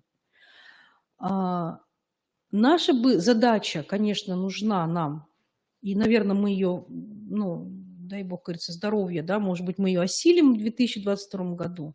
Наша задача на региональном уровне – это формирование адресной помощи, да, тем образовательным организациям или муниципальному образованию, да, в котором есть значительные проблемы. Адресная помощь может быть оказана по вашему заявлению, да, и намечается комплекс мер, комплекс мероприятий, которые могут быть связаны с оценкой качества и вообще с улучшением ситуации по тем или иным областям качества дошкольного образования. Могут быть как бы вами запрошены, да, определенные пласты статистики, которые мы можем предоставить для анализа, например, для уровня образовательной организации или для муниципального уровня. И также прокомментировать, проработать, да, эти области, которые непосредственно есть. Соответственно, данные массивы, будем так говорить, этой информации объективной, они попадают в другие мониторинги, да, и они учитываются в других мониторингах, которые ведутся на уровне уже как субъекта Российской Федерации, так и на федеральном уровне. В частности, например, ну, может, это не очень правильный пример, но тем не менее, например, есть такой блок, как вы все знаете, что сегодня воспитание мониторится как бы, ну, постоянно, да, то есть область воспитания во всех образовательных организациях, она мониторится на разных уровнях, в том числе и на нашем. Поэтому в нашем инструментарии тоже такая составляющая есть. Она как выборочная, так и такая постоянная, наверное, часть. Поэтому вот эти пласты, да, результатов, итогов по различным областям качества, они также могут использоваться в различных материалах, мероприятиях и так далее. Поэтому если у вас есть желание большое, то вы также можете от нас эти моменты запросить. Так, что еще? На региональном уровне, безусловно, то, что касается планирования различных мероприятий для системы дошкольного образования, точно так же эти результаты укладываются, да, в область планирования определенных мероприятий методического характера. Ну и, наверное, в том числе и курсов повышения квалификации для педагогов. Мы итоговые отчеты, ну, стараемся всегда транслировать, то есть на различных мероприятиях при Министерстве образования, науки и молодежной политики, при каких-то различных других весомых публичных мероприятиях. Да? То есть вся информация, те пласты, которые у нас есть, те сведения, та обработка, та аналитика, она всегда используется в различных больших, крупных публичных мероприятиях, связанных с оценкой качества дошкольного образования. И, безусловно, ежегодно проходит большой, огромный отчет от Федерации, связанный с механизмами оценки качества дошкольного образования, где мы также, как региональная система, набираем свои баллы, да, проценты. И точно так же эта вся информация уходит на федеральный уровень. Если я не ошибаюсь, сколько у нас было? 65, да? 62%, по-моему, по 20-му, да? По 2020 году мы набрали, по 2021. Около 60% мы только набираем по качеству дошкольного образования, к сожалению. В целом, да, по региону. По тем показателям, ну, естественно, которые нам задаются, да, федерации. Так, это пропустим тоже. Ну и, наверное, в заключение, да, я бы хотела сказать о том, что Какие направления анализа результатов мониторинга должны найти отражение в деятельности как муниципальных образований, так и дошкольных образовательных организаций, которые являются, наверное, самыми такими важными, весомыми, да, с точки зрения именно уже тех результатов, которые мы получаем. Ну, прежде всего, это образовательные ориентиры. Я не буду вдаваться в подробности, но как мы это понимаем, да, это сформированные ценности, да, современного дошкольного образования, которые, как понимают педагоги на уровне дошкольной образовательной организации, как понимают руководители на уровне как дошкольной образовательной организации, так и муниципального уровня. Дальше. Это, безусловно, анализ качества документированных процедур.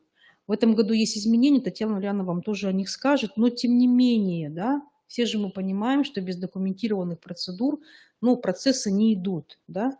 Поэтому, конечно, улучшение в этой части, несмотря на то, что мы можем, да, вот эту выборку еще раз проанализировать, но я думаю, что каждый из вас уже знает свои сложности в этой части, да, кроме всего прочего, основным документом для вас является основная образовательная программа дошкольного образования, которая вывешена на сайте дошкольной образовательной организации, и каждый педагог о ней знает, и что в ней, да, и так далее. Потому что при самооценке педагога, к сожалению, эта информация выливается, да, то есть что не знает, в чем проблема и так далее. Далее, следующий момент, безусловно, это качество образовательного процесса. Ну, мы очень долго всегда об этом говорим, посвящаем этому курсы, мероприятия, различные стажировки и прочие мастер-классы, и прочие другие направления и формы работы именно по качеству образовательного процесса.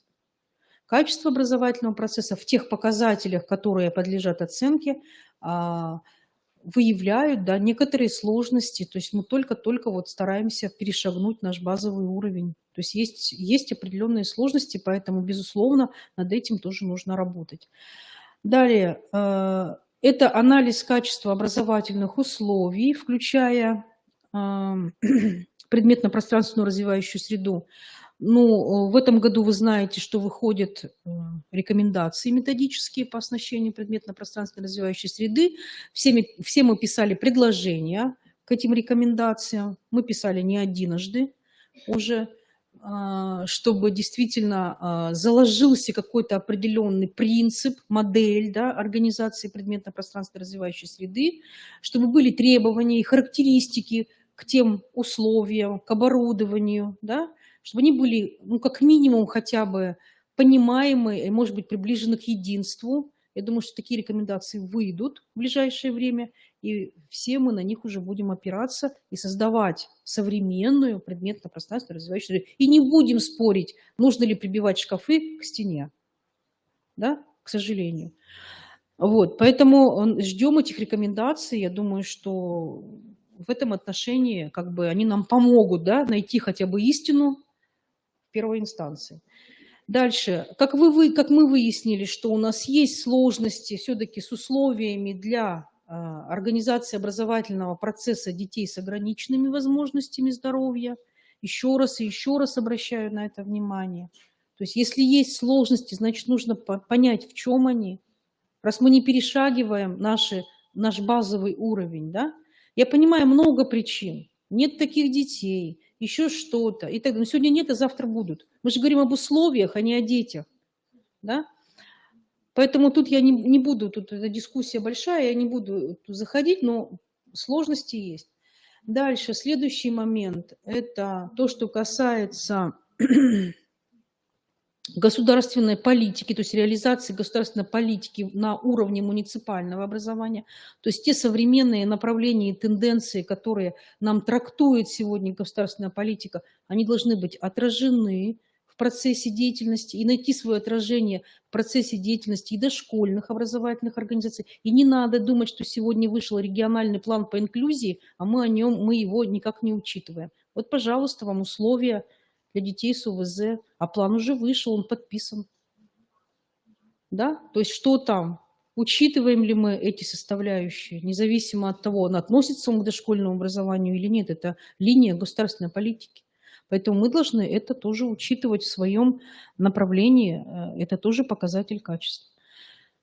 Так, что еще?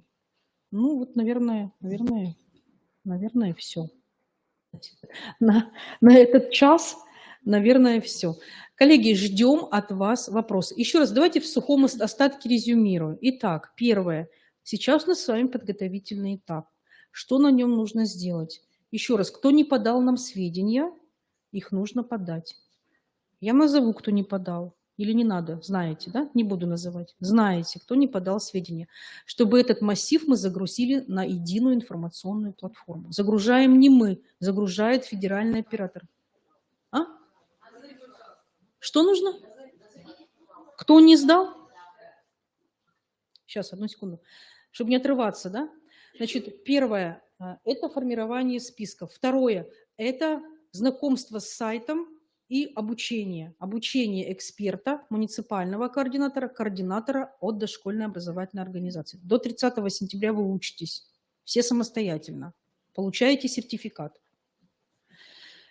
Дальше, следующий момент, который нужно сделать. Как только единая информационная система у нас появится, я вас всех авторизирую, соответственно, по цепочке авторизируемся и начинаем работу с заполнением тех направлений, которые необходимы. Это портфолио, это анкета педагога и так далее. В концепции все написано, вы можете прям, и в описании порядка тоже все написано. И в методических рекомендациях тоже все написано. Почитайте последовательность шагов. Дальше, следующий момент. Как только вы справляетесь со своей первой частью заполнения, вам будут доступны шкалы. Шкалы вам сразу не будут доступны. Не надо их просить. Как только мы с вами все вместе, как регион, пройдем первую часть заполнения, вы переходите к шкалам. К инструментарию, то бишь. Да? С инструментарием вы работаете. Дальше идет следующая часть, которая уже больше принадлежит внешней экспертизе, независимая система оценки, потом внешняя экспертиза и далее отчеты. Вот такая цепочка. Двигаемся по цепочке. Дальше. Пока не забыла, просто скажу. Значит, на октябрь у нас намечены вебинары. Вебинары будут проходить каждую неделю. На вебинаре я делаю свод нашей готовности. То есть задача таких вебинаров – это отражение степени готовности прохождения МКДО, проблемы, ваши вопросы, да, какие у вас есть. Ну и, соответственно, как бы двигаемся дальше. То есть каждый раз мы поэтапно двигаемся. Вебинары будут. Каждый месяц как минимум 3 вебинара будет проходить. Следите, пожалуйста, за письмами и новостями. Мы информацию вешаем на нашем сайте, делаем рассылку писем муниципальные органы управления образованием, муниципальным координаторам на те адреса, которые вы нам предоставили, и координаторам ОДАО на те адреса, которые вы нам предоставили. То есть рассылка идет прям конкретно персонально. Поэтому обратите, пожалуйста, внимание и следите за вебинарами. Так, далее. По детским садам сведения у нас все есть. Да, Тамара? Нет, по детским садам. Так, по детским садам у нас все сведения есть. У нас произошла замена в городе Сыктывкаре на детский сад номер 4. Информированы, да, Елена Николаевна? У нас также произошла замена в городе Ухте. Тоже, наверное, проинформированы коллеги, да? И все. Больше у нас детские сады остались все, кто были в Выборге. Других у нас детских садов нет. Их всего 33 получилось. Вот. И по одному детскому саду у нас там индивидуальная работа ведется. Дальше. Муниципальные координаторы, у нас сведения почти по всем есть. По Удерскому району Галина Борисовна. Есть Галина Борисовна? Нет? Нет. Ну, я думаю, что она подтвердит свое участие. И по Троицко-Печорску пока не получили еще информацию. Хорошо? Предоставьте, пожалуйста, ладно, сегодня. От координаторов дошкольных образовательных организаций. Сейчас, одну секунду.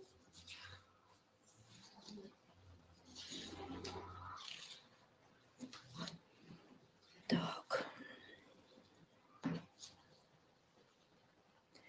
К сожалению, от координаторов дошкольных образовательных организаций пока не увидели информацию. 103 город Ухта, 5 город Ухта, 38 поселок Седью и 95 Ухтинского района. Напишите, пожалуйста, если вы прислали либо личной почтой, либо зарегистрировались, ну, чтобы мы знали, где искать координаторов вот этих детских садов. Либо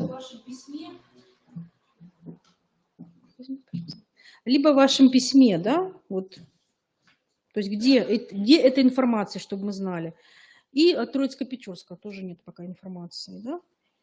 И также нет координатора от Усогорского района, детский сад «Снежанка». Остальных всех есть. Да?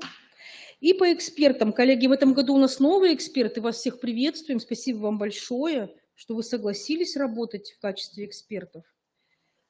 Эксперты.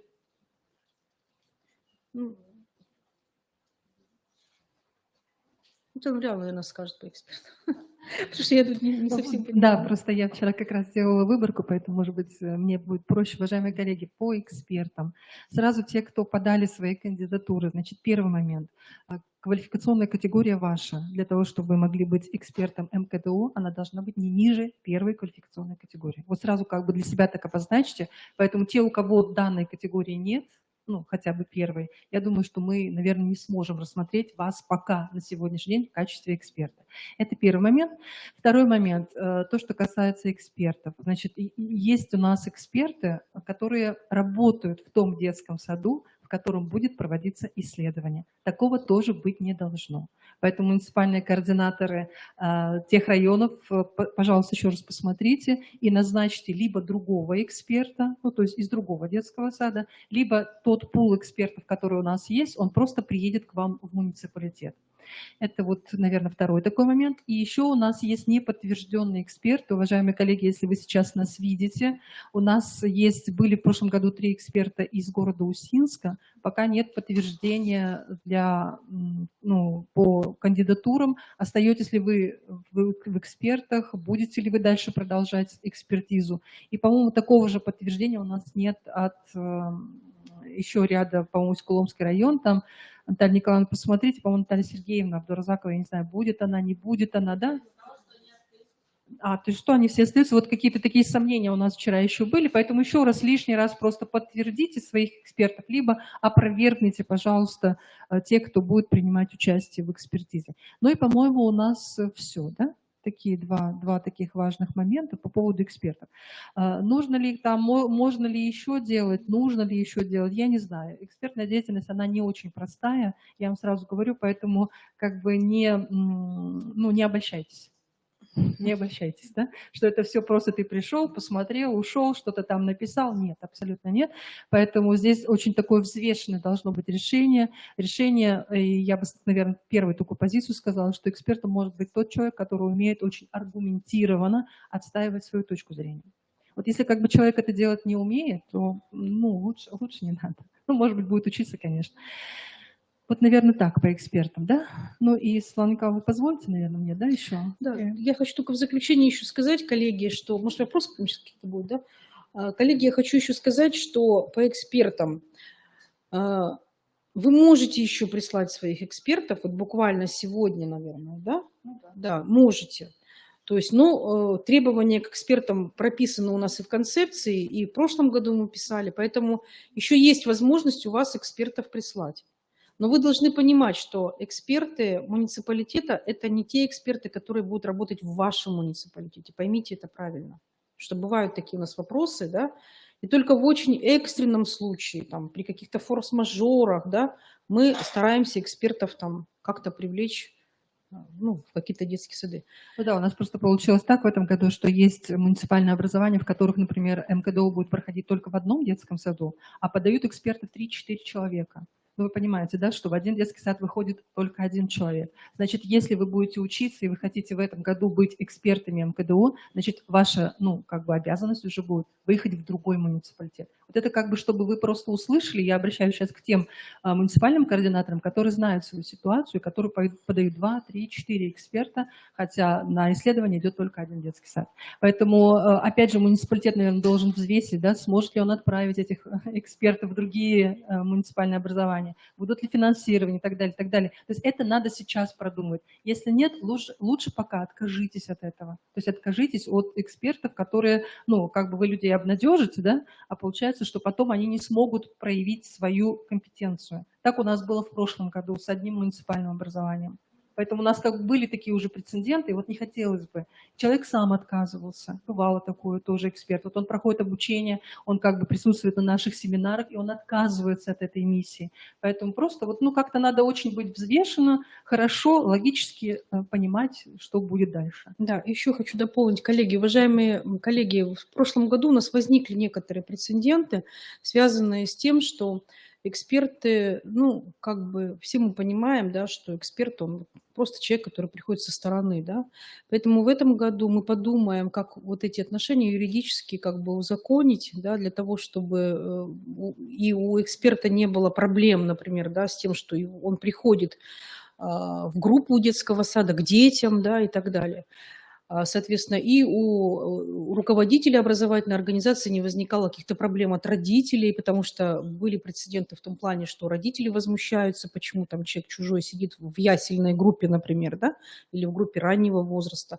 Поэтому мы в этом году постараемся разработать, наверное, определенные соглашения, да, именно по внешней экспертизе, для того, чтобы у эксперта была возможность и у руководителя как бы меньше было сложностей с принятием и допуском к работе эксперта. Может быть, у вас какие-то другие предложения будут, пожалуйста, вы также можете сейчас высказать, написать, да, мы будем тоже рады. Потому что действительно эти отношения, они, не совсем простые, будем так говорить, да, вот, поэтому...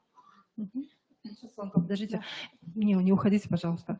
Значит, дело в том, что, уважаемые коллеги, хочется немножко еще несколько таких организационных моментов с вами именно обсудить здесь, вот пока мы сейчас находимся. Потому что когда процесс запустится, то там уже, не до этого, сложнее просто будет все эти моменты без конфликтов решать, я бы, наверное, так сказала, мягко пока, да?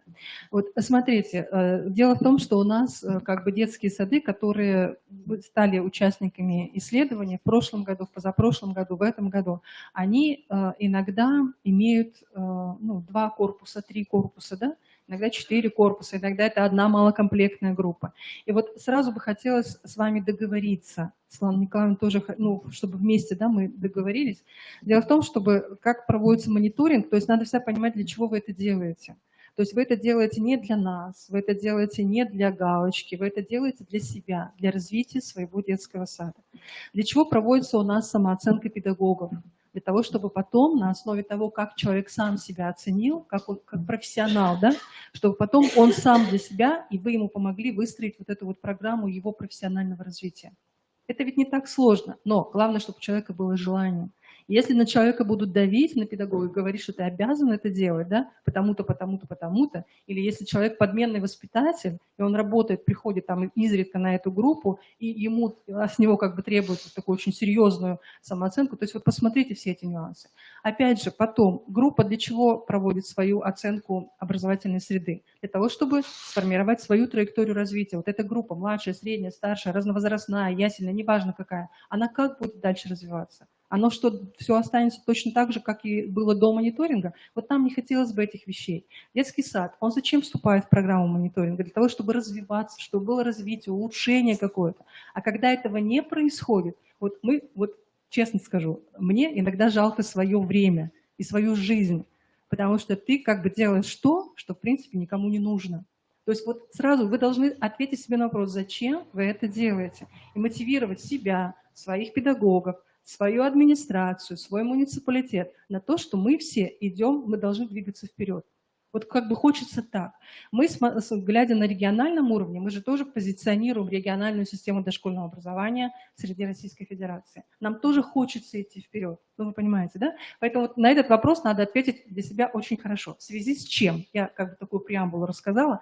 В связи с чем? Светлана Николаевна, может быть, как-то мы договоримся? Может быть, не все группы будут участвовать детского сада, вот которые есть, 12, 24, 8, а именно только те педагоги, группы, которые действительно хотят вот какого-то своего развития.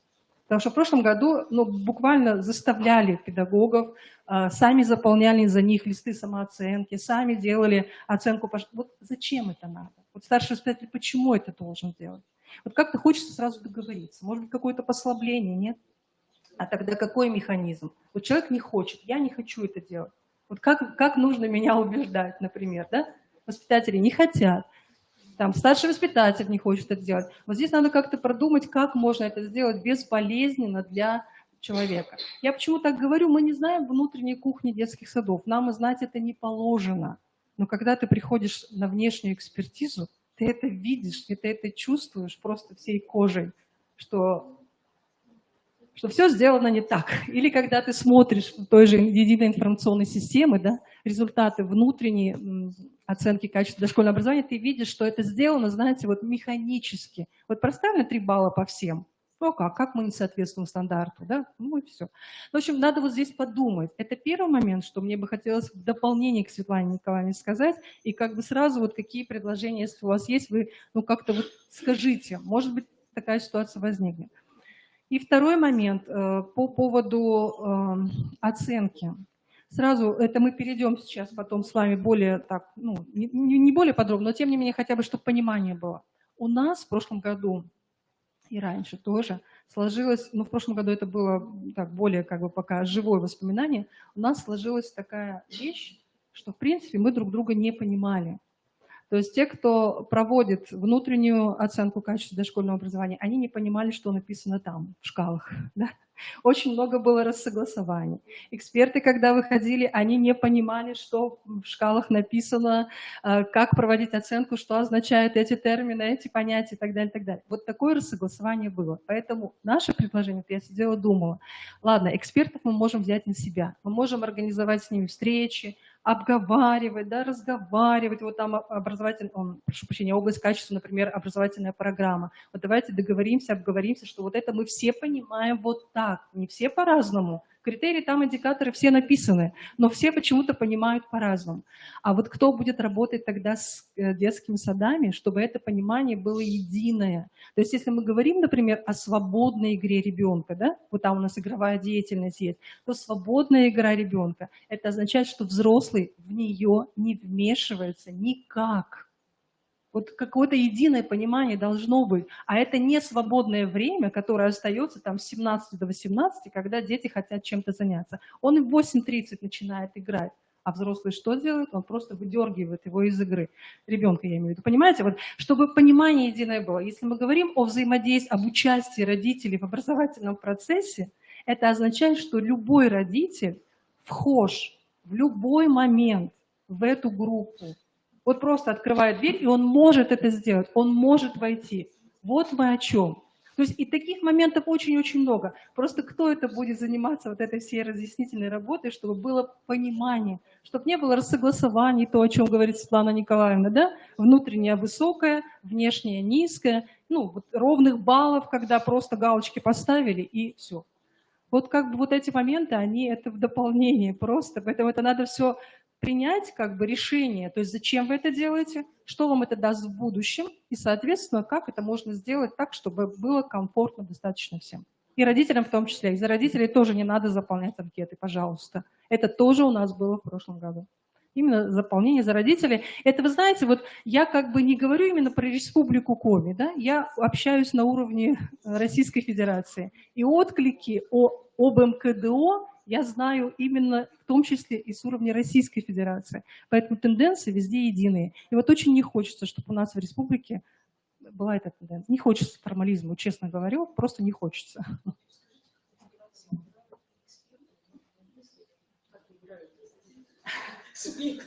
Светлана Николаевна, вопросы, что, как выбирают, каких субъектов? Какие субъекты выбирают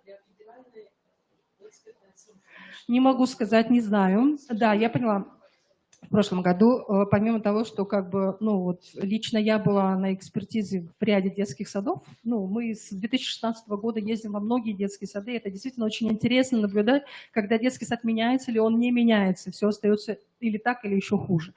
Вот. А те, которые меняются, это другой вообще аспект. А в прошлом году еще предложили такой вариант, когда ну, представитель региона, он смотрит другой регион. Вы об этом, Светлана? Как это происходит? Почему выбрали, например, меня, чтобы я смотрела Белгородскую область? Белгородскую я не знаю. Вот честно говоря, я не знаю. Вот просто от вас пришла задача от регионального координатора, что я назначена региональным экспертом Белгородской области. А, естественно, в Белгородскую область меня никто не приглашал. Ну, вы понимаете, да? Я бы с удовольствием там съездила. Там изумительные частные детские сады, изумительные просто. Именно частные. Не наши индивидуальные предприниматели, а когда у каких-то организаций, предприятий изумительные. И мне оставалось только смотреть дистанционный мониторинг. То есть не выездной, а дистанционный мониторинг. И вы знаете, когда ты смотришь вот на все эти там 70 у них детских садов, и когда тебе выдают те детские сады, в которых то есть вот региональный эксперт что делает? Он смотрит детские сады, в которых совпадение идет по оценкам, внешнее, внутреннее. Да? Он смотрит, где идет большое рассогласование в сторону там, уменьшения, в сторону увеличения. Вот эти детские сады я смотрела, и там еще какие-то ряд. Знаете, очень интересно, опыт очень интересный. Поэтому, Светлана, отвечая на ваш вопрос, почему меня выбрали, я не знаю. Я понимаю, что надо смотреть, понимаю по документам, которые размещены только на сайте. Они размещены были в единой информационной платформе. И вы знаете, я сделала для себя два вывода. Первый, очень простой вывод, что иногда, когда ты заходишь на сайт, там все очень красиво в Белгороде, очень все документы, знаете, вплоть, я не знаю, сколько там инструкций и так далее, вплоть до там, я не знаю, как спать ложиться, наверное, инструкции, положения и все остальное. И когда ты это все видишь и думаешь, боже, неужели так люди работают? Вот это да. Но когда ты начинаешь смотреть этот документ, ты его читать просто начинаешь, да? Вот ты один прочитал, второй прочитал, третий, четвертый, и ты понимаешь, что там все не то заложено, что вообще сегодня должно быть. То есть вроде внешне, да, все красиво, поэтому я еще раз обращаюсь к вам. Если вы документы, пожалуйста, уважаемые эксперты, уважаемые коллеги, вы их как-то хоть анализируйте на предмет современности.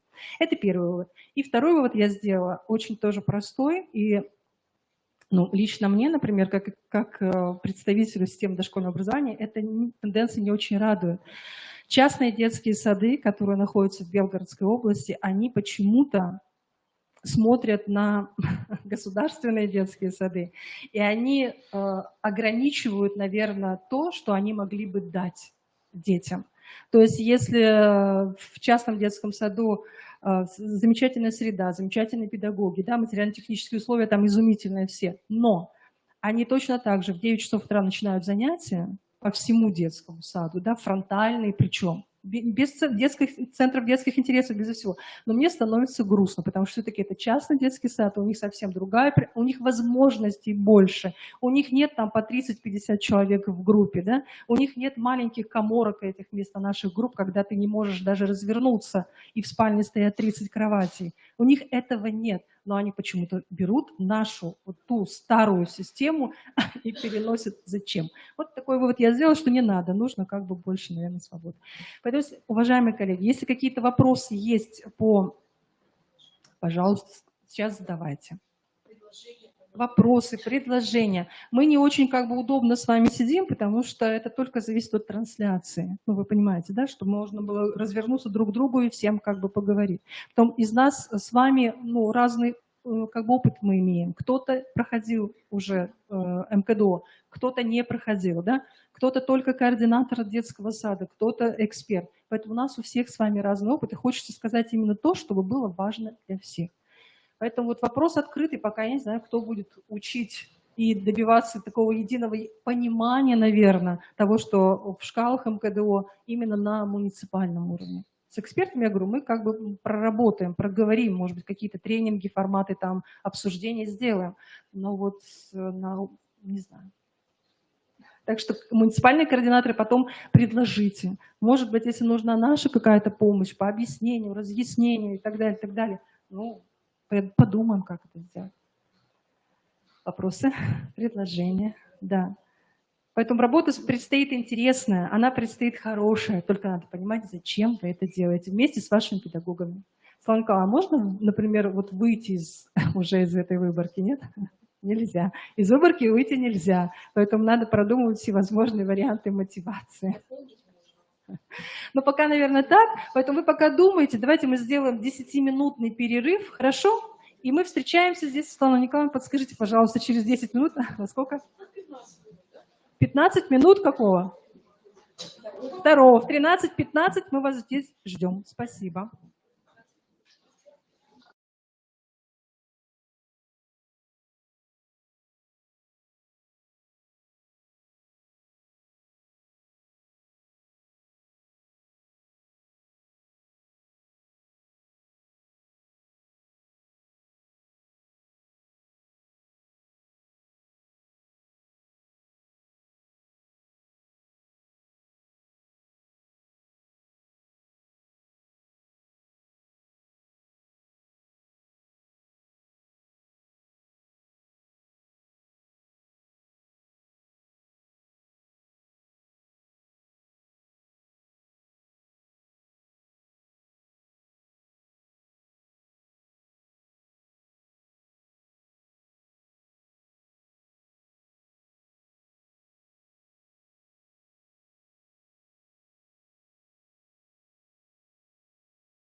Александр Михайлович, давайте я, наверное, это сниму.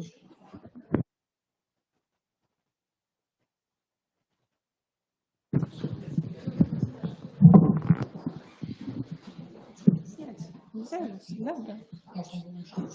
Можно, да? Ну, вот этот выключить.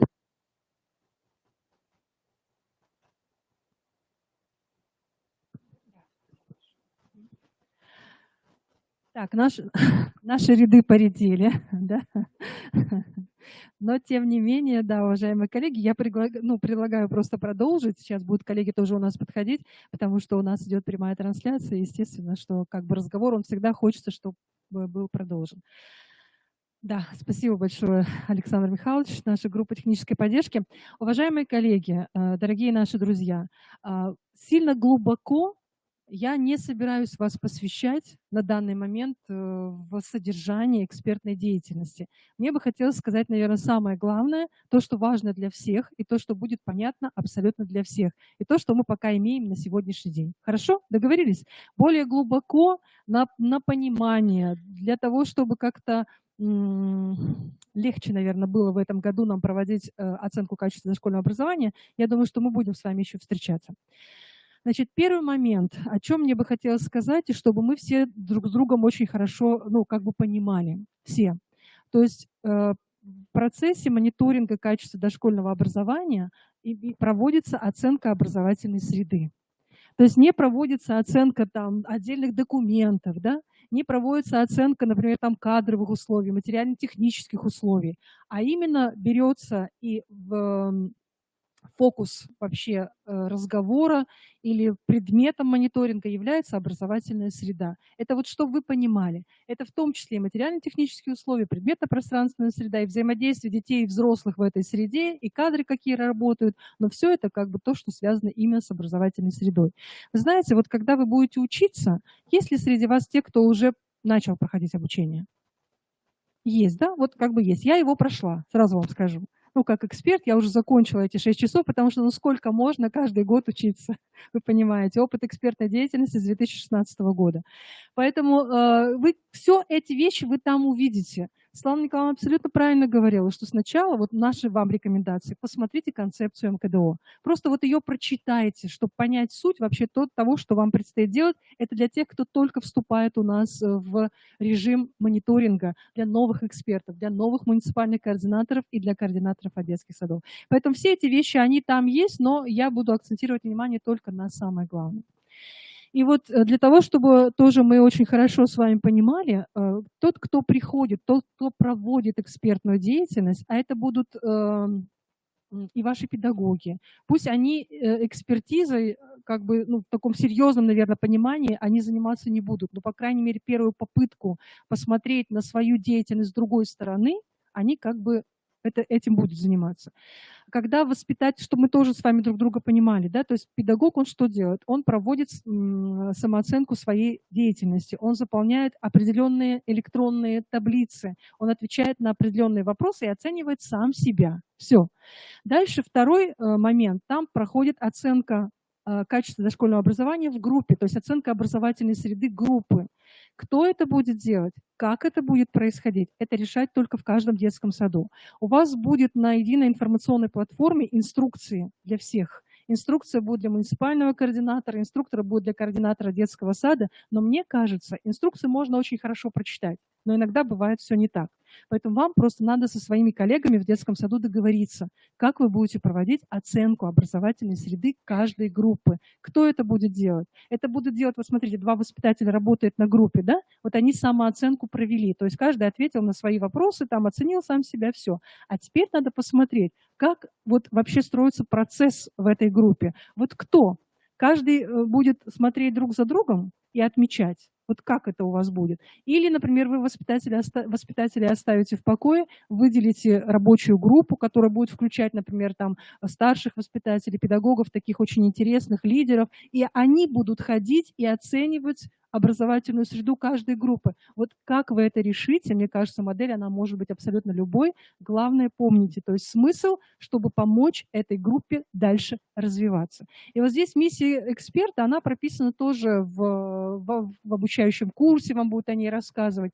Но я говорю, самое главное, вот мы для чего нужны? Для того, чтобы помочь, поддержать дальше развитие этой группы, этого педагога, этого детского сада, этого муниципального образования. Все, других миссий у нас на сегодняшний день нет. Подсказать, да, как лучше сделать, направить возможно. Но чтобы это делать, надо понять вообще, чем живет этот педагог, эта группа, этот детский сад, это муниципальное образование. Это как бы вот так, ну, я бы сказала уже по опыту экспертной деятельности. Светлана Николаевна вам говорила, тут можно даже не всматриваться, просто чисто визуально посмотрите. Вот в мониторинге качества дошкольного образования все-таки главенствующая роль отдается именно внутренней системе оценки качества дошкольного образования. Зеленый цвет. Вот видите, да? Внутренняя. Внешняя экспертиза, она проводится только для того, чтобы эта оценка была объективной. Все. Других как бы целей нету. Потому что у нас случилось в прошлом году так, что в отдельных детских садах внутренняя оценка качества дошкольного образования была достаточно субъективной, то есть достаточно высокой и, может быть, где-то даже необоснованной.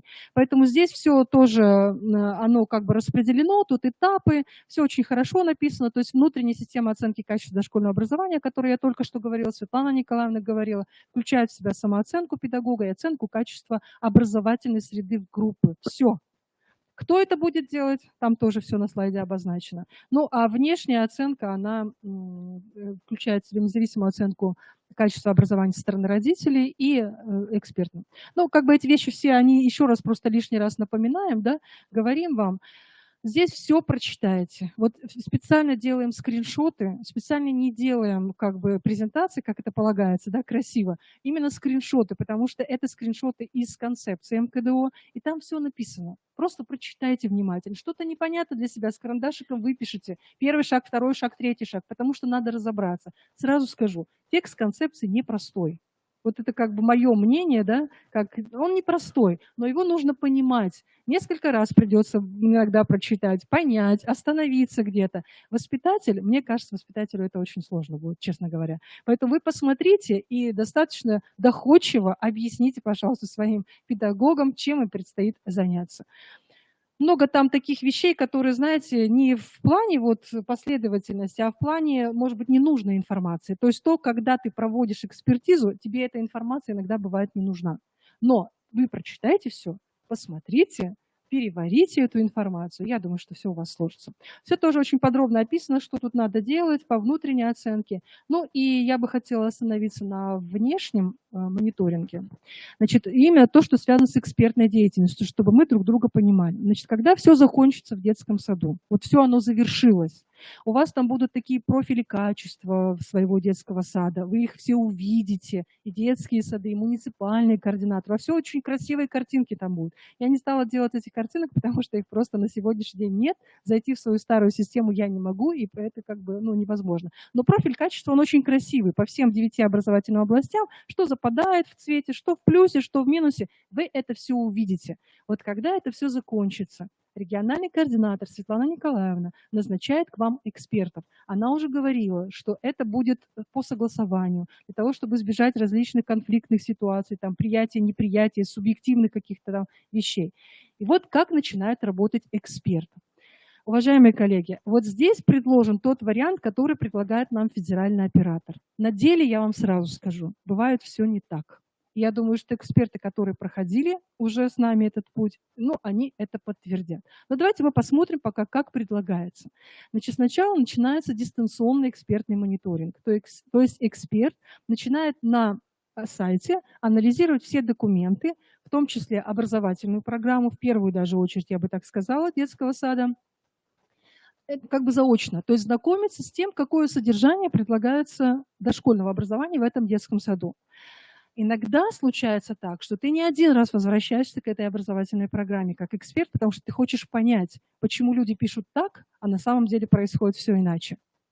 Или почему происходит так, ты не можешь понять, почему они не делают, как это требует сегодня время, обращаешься к их образовательной программе, и ты понимаешь, что весь корень, он там.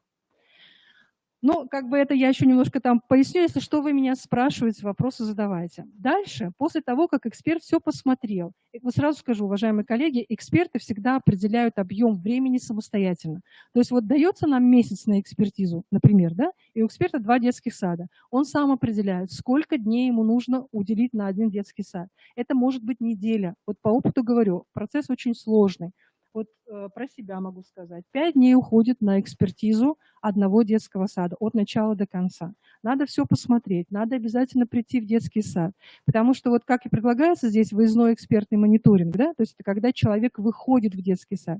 Сразу хочу предупредить, уважаемые коллеги, когда к вам эксперт приходит, все это согласовывается, ну, вы допускаете, пожалуйста, не надо витиевато говорить экспертам о том, что у нас все в порядке, пожалуйста, поставьте нам 3 балла, давайте мы не будем это смотреть, давайте мы туда не пойдем. Вот давайте как бы мы это делать не будем, хорошо? Да, и вот улыбаетесь, значит, это действительно имеет место быть. Эксперт пришел, он пришел работать. И вы поймите еще, вот я вернусь, наверное, назад все-таки, потому что вот недаром я поставила первый слайд, один из первых слайдов, миссия педагога. Миссия эксперта, прошу прощения. Миссия эксперта, это не важно, кто им будет, внутренний эксперт, внешний эксперт, это посмотреть на то, что происходит в группе глазами ребенка.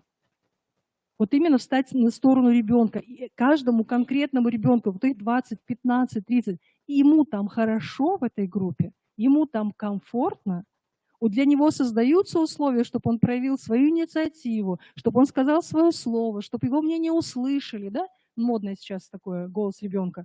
Вот это создается, эксперт не смотрит ничьими другими глазами. Он не смотрит глазами проверяющего, он не смотрит глазами руководителя, он смотрит, именно старается смотреть. Вот как бы хотелось, чтобы вы это обязательно поняли. И поэтому, если, например, эксперт смотрит по образовательным областям, если ребенку, по областям качества, если ребенку там не очень хорошо в детском саду, если ребенок, который умеет хорошо говорить, а эксперт услышал о том, что он говорит, находясь в группе с 8 утра только в 5 часов вечера, ну, наверное, о чем-то ведь это говорит, а ребенок говорит прекрасно, например, да? А только услышал эксперт, что это происходит в 5 часов вечера, а целый день ребенок прожил. То есть вы наблюдаете за детьми. Вот он процесс наблюдения за каждым ребенком. Как ему, вот он там кушает, ему хорошо ли, ему нравится ли эта еда, удобно ли ему сидеть на этом стульчике. А вот как, понимаете, вот кроватка его, там шкафчик, процедура. Вот удобно ему стоять в очереди к умывальнику, когда 10 человек в очереди? Я думаю, что не очень. То есть вы смотрите, вот эксперты смотрят на эти стороны.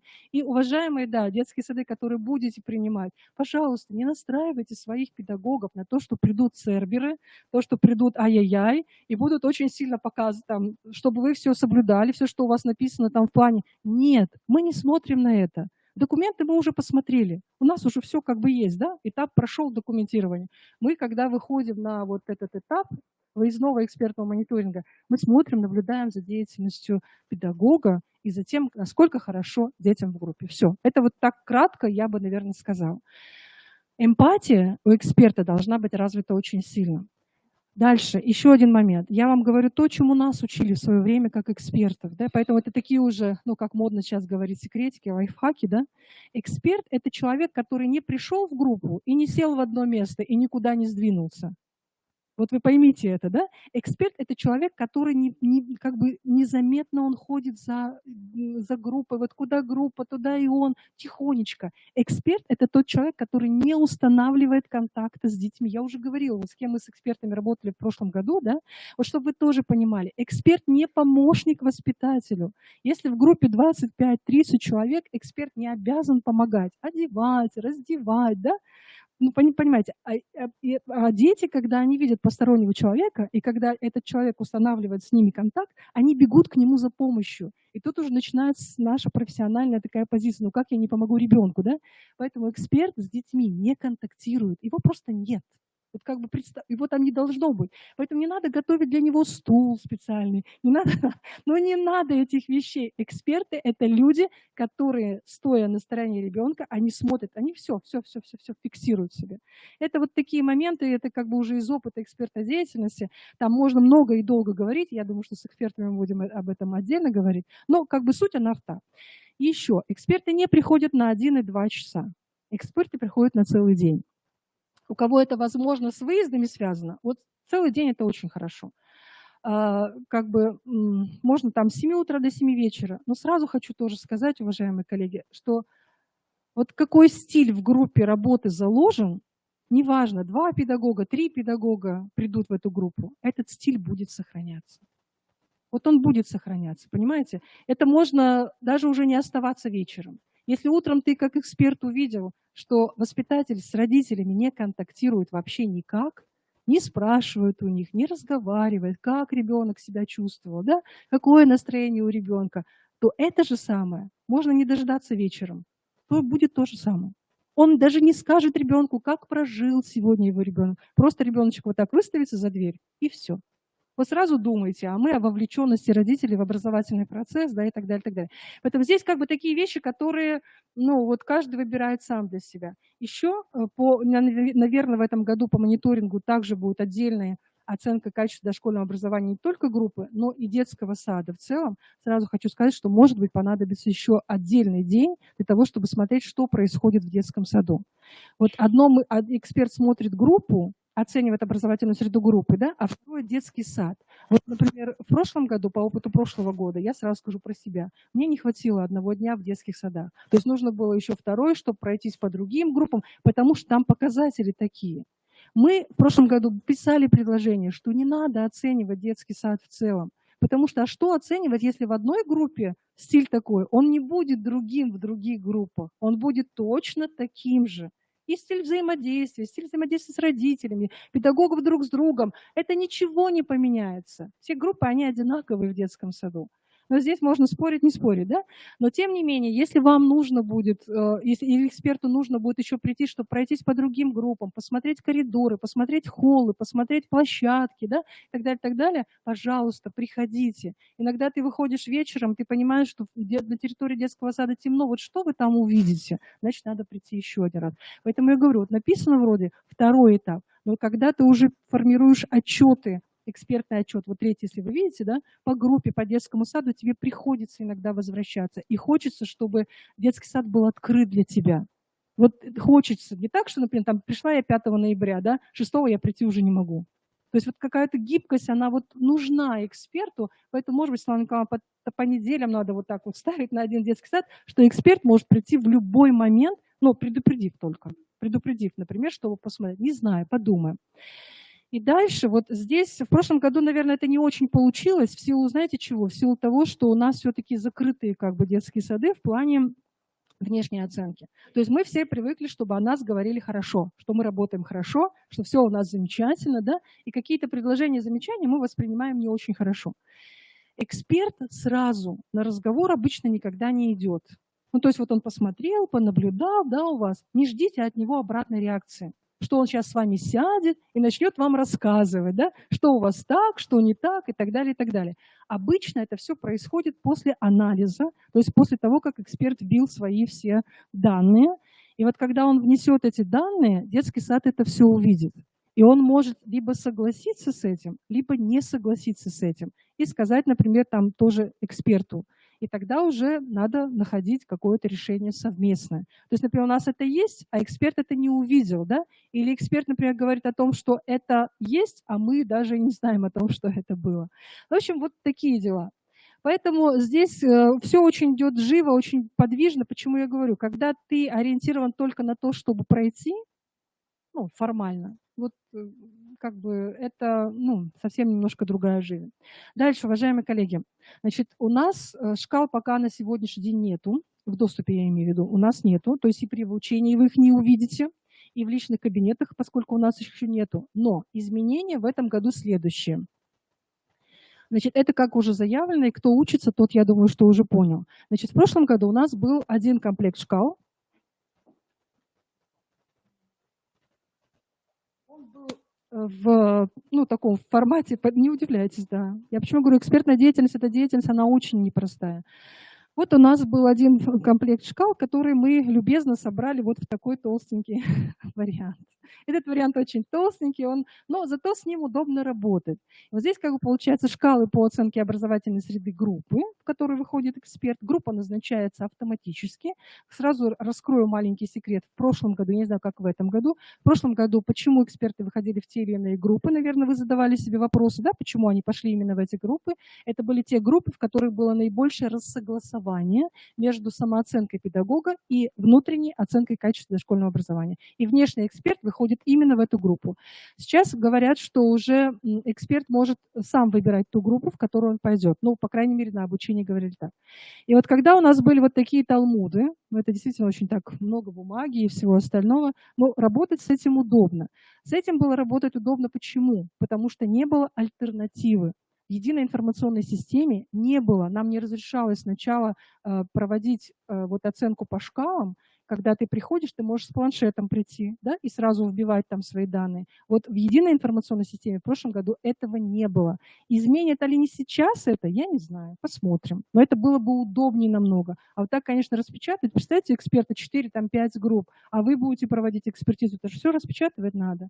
То есть вот насколько это, почему я говорю, а если уже распечатал, твои минусы, они сразу видны, ну, давай думать, как сделать их в плюсы, да, какие задачи ставить перед собой. Поэтому возвращаясь к шкалам.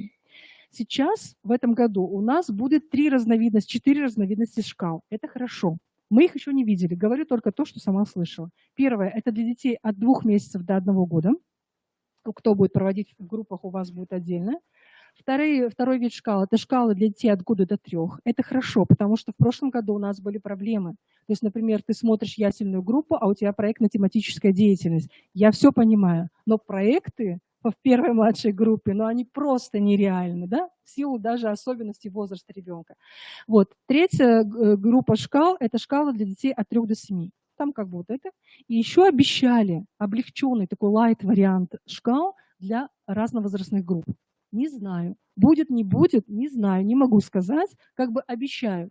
Это вот такие, получается, 4 варианта, которые мы должны увидеть с вами. Где они сейчас пока, я не знаю. Ну и получается, 5-й вариант – это шкалы для оценки деятельности образовательной организации в целом. Там не удивляйтесь, потому что по группе, например, есть то, что связано с управлением и развитием процессом в группе, а получается по шкалам по детскому саду, то, что связано с управлением, развитием всего детского сада. Ну, я не знаю, опять же, мнение наших экспертов, уважаемых, которые были в прошлом году с нами, но я говорю, тут не надо смотреть, тут все видно. Управление очень хорошо прослеживается через деятельность даже маленькой группы. Ну, смысл другое смотреть. Но, к сожалению, МКДО, они как бы, ну, вот, пока придерживаются таких позиций.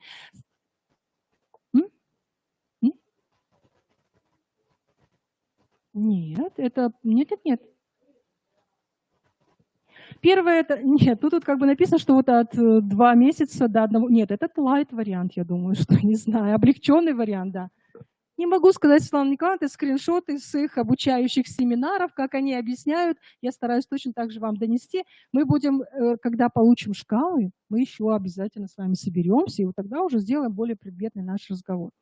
Дальше, что меня еще удивило, не знаю, будет это или нет в этом году, но посмотрим. Они обещают, что в инструментарий МКДО в этом году будет входить отдельный инструментарий для оценки качества дошкольного образования на уровне муниципалитета, отдельный инструментарий для оценки качества дошкольного образования на уровне региона, вот внизу там, и, ну, не очень хорошо видите, но тем не менее, и отдельный инструментарий для оценки качества дошкольного образования на уровне федерации. Не знаю. Ну вот так, по крайней мере, обещают. Будет замечательно, посмотрим. Может быть, для муниципального образования какие-то другие инструменты придумают. Не знаю. Пока как бы вот такой момент. Ну и как Светлана Николаевна уже очень говорила, 9 областей качества. Вы как бы даже сейчас не всматриваетесь в них, кто не видит. Я понимаю вас, да? Не всматривайтесь. 9. Сразу хочу сказать, очень много показателей. Опять 70 они оставили. Это по группе, 25 по детскому саду и очень много индикаторов. Сколько мы писали в прошлом году предложений о том, чтобы уменьшить индикаторы, уменьшить показатели, потому что сложно. Индикаторы друг друга повторяют, показатели друг друга повторяют. Вот не знаю. Если они нас услышали, и мы увидим это сейчас в шкалах, мы это сможем понять. То есть все-таки в прошлом году был период апробации, да, пилотный такой, а в этом году уже начинается как бы именно экспертный. Ну, чтобы вы понимали, значит, как у нас действует вообще все в шкалах устроено, то есть в том инструменте, на основе которого вы будете как раз и делать оценку качества дошкольного образования. Есть области качества, да? Ну вот они, их 9. И каждая область качества, она включает в себя свои как бы направления, я бы так сказала. Что вот вам понятнее, содержание образовательной деятельности, такая область качества, в нее включены все наши направления развития ребенка, да? Их 5. Ну, это вы знаете все. И в каждое направление развития ребенка включены свои показатели. Это так устроена каждая абсолютно область. Ее можно рассматривать, ее можно изучать. Вы все это потом сделаете. В процессе обучения тоже все рассматривают. Ну, как бы не мы ведь учим, да, сначала вас. Учит же федеральный эксперт. Оставим для них эту прерогативу, чтобы от них вы услышали, как там все происходит. Но чтобы вы суть понимали. И вот в каждом направлении, например, социально-коммуникативное развитие ребенка, есть свои показатели. Например, вот смотрите, социально-коммуникативное, да, чтобы мы друг друга тоже поняли, какие направления туда закладываются, показатели развития. Эмоциональное развитие, социальное развитие, развитие коммуникативных способностей и формирование основ безопасного поведения. Это вот просто к примеру. И там еще внутри есть разные индикаторы. Ну, как бы, я думаю, что вы уловили. И вот так вот все это строится, это все выстроено. У вас это сначала все в глазах очень быстро так побежит, потому что всего будет столько, и будет казаться, что, боже мой, я же говорю, вот здесь сколько страниц, если вы будете листать. Но вот суть, чтобы вы уловили, она устроена так. Если вы посмотрите образовательный процесс, уважаемые коллеги, ну, здесь немножко получше видно, да? Если вы посмотрите такую область качества, как образовательный процесс, я не буду перечислять все, что там идет. Вы с этим обязательно все столкнетесь. И если муниципальные координаторы все-таки будут помогать своим детским садам, вы тоже с этим столкнетесь. И со шкалами, совсем-совсем. Я хочу обратить только на некоторые моменты вещи. Вот посмотрите, пожалуйста, в такой области качества, как образовательный процесс, первое стоит – это поддержка инициативы детей. Ничего другого там первым не стоит. Потому что, если мы говорим о базовом уровне качества, в соответствии с федеральным государственным образовательным стандартом дошкольного образования, то как учитываются интересы, потребности каждого ребенка, как поддерживается инициатива детей. А как она может поддерживаться, если я вижу, что на занятиях, даже на занятиях, на фронтальных педагог все дает сам и вообще не предоставляет ни в чем инициативу ребенку, да? Ну, это как бы отдельный разговор. Поэтому здесь вот на первом месте. Ну и дальше как бы вот вы уже видите. Да, но обычно он не происходит. Особенно то, что связано с игрой, с поддержкой инициативы. Это проблемные наши такие вещи достаточно. С исследовательской деятельностью и экспериментированием, когда в среде нет ничего. Ну а как дети будут экспериментировать? Как? То есть делать свои маленькие собственные открытия. Да? Это, например, связано опять же со строительством и конструированием. Маленький уголочек, маленький закуточек какой-то там, конструктор, которого вообще не хватает даже на 2-3 детей. Ну о чем тут говорить? Это как бы все вещи, которые очень хорошо смотрятся, когда ты приходишь на внешнюю экспертизу. Это я просто пока вам, чтобы вы уловили. Или, например, взаимодействие с родителями. Вот то, о чем говорила сегодня Светлана Николаевна. Самое главное, я всегда говорю, когда эксперт или когда вы должны понимать самое главное, самую суть. Вот, например, сейчас к взаимодействию с родителями вернусь. Образовательные ориентиры. Светлана Николаевна сегодня начала. Самое главное, там есть такое очень хорошее направление, как понимание ребенка. И если детский сад, педагог понимает, что ребенок – это субъект образовательного процесса, не объект, которым можно повелевать, да, туда пошел, туда пошли, то сделали, это сделали, по моей инициативе взрослого, а это именно субъект образовательного процесса, то и образовательный процесс, он строится совсем по-другому. И тогда не будут дети выдергиваться у нас из игры, не будут дети стоять по 6-7 человек к раковине в очередь, понимаете, и выходить все вместе в раздевалку, одеваться на прогулку, когда там вообще даже развернуться негде. Не будет этого, потому что понимание другое. А если этого понимания нет, да хоть что вы пишите в образовательной программе. Вот эксперт приходит, он этого не видит. А как он может? То есть вот в каждой области надо понимать самое-самое главное. Поэтому это предмет отдельного разговора. То, что дальше. на будущее. То, что касается взаимодействия с родителями, вот смотрите, всего 3 направления, хорошие направления. Участие родителей в образовательной деятельности, да, не по принуждению, не по вашему желанию. Удовлетворенность родителей, там какие-то моменты у нас были в процентах даже мы брали, по-моему, из независимой оценки как эксперты, и индивидуальная поддержка развития в семье. Все, там больше другого нет. Вот все. Там не надо, где они, в каких конкурсах участвуют, где они там... Не надо этого. Я говорю, это надо вот очень детально смотреть на каждую образовательную область, прошу прощения, область качества. Ну, вот так устроены области. То есть область, есть содержание, да, направление развития, есть показатели, есть индикаторы. Немножко дальше мы как бы с вами посмотрим. Сложно, я говорю, мне не хочется вводить вас в заблуждение и пользоваться старыми шкалами, которые мы в прошлом году, потому что изменения есть. Даже хотя бы только потому, что уже разделили на несколько возрастов. Да? Уже, значит, там другое содержание.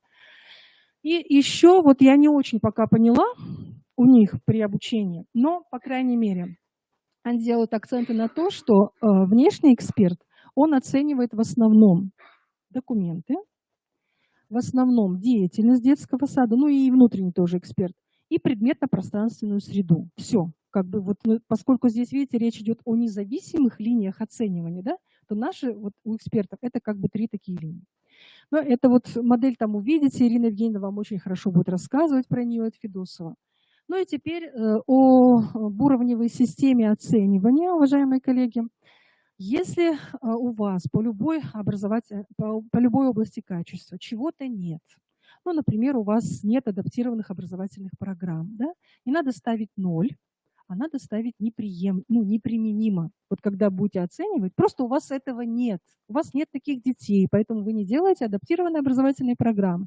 Но, к счастью, единая информационная система, она сама, кстати, нам, как экспертам, сразу закрывает. То есть нет в детском саду детей с УВЗ, она нам закрыла вот эти блоки по адаптированным программам, но чего не происходит по всем другим. Ну, например, ранний возраст, как в прошлом году у нас было, да, вот пример я уже приводила, проектно-тематическая деятельность. Ну, как она может быть у 2-летних детей? Конечно, я пишу как эксперт, неприменимо. Я не ставлю 0. Я пишу неприменимо. Вот надо также это как бы, чтобы вы понимали эти вещи. Неприменимо это не значит, что этого там нет или плохо. Это просто не подходит для вас.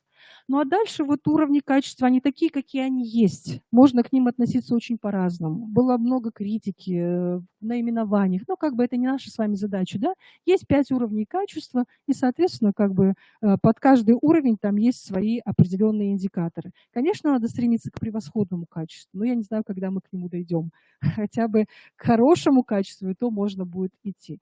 Ну и вот здесь они дают такие, знаете, как бы точки, чтобы люди понимали.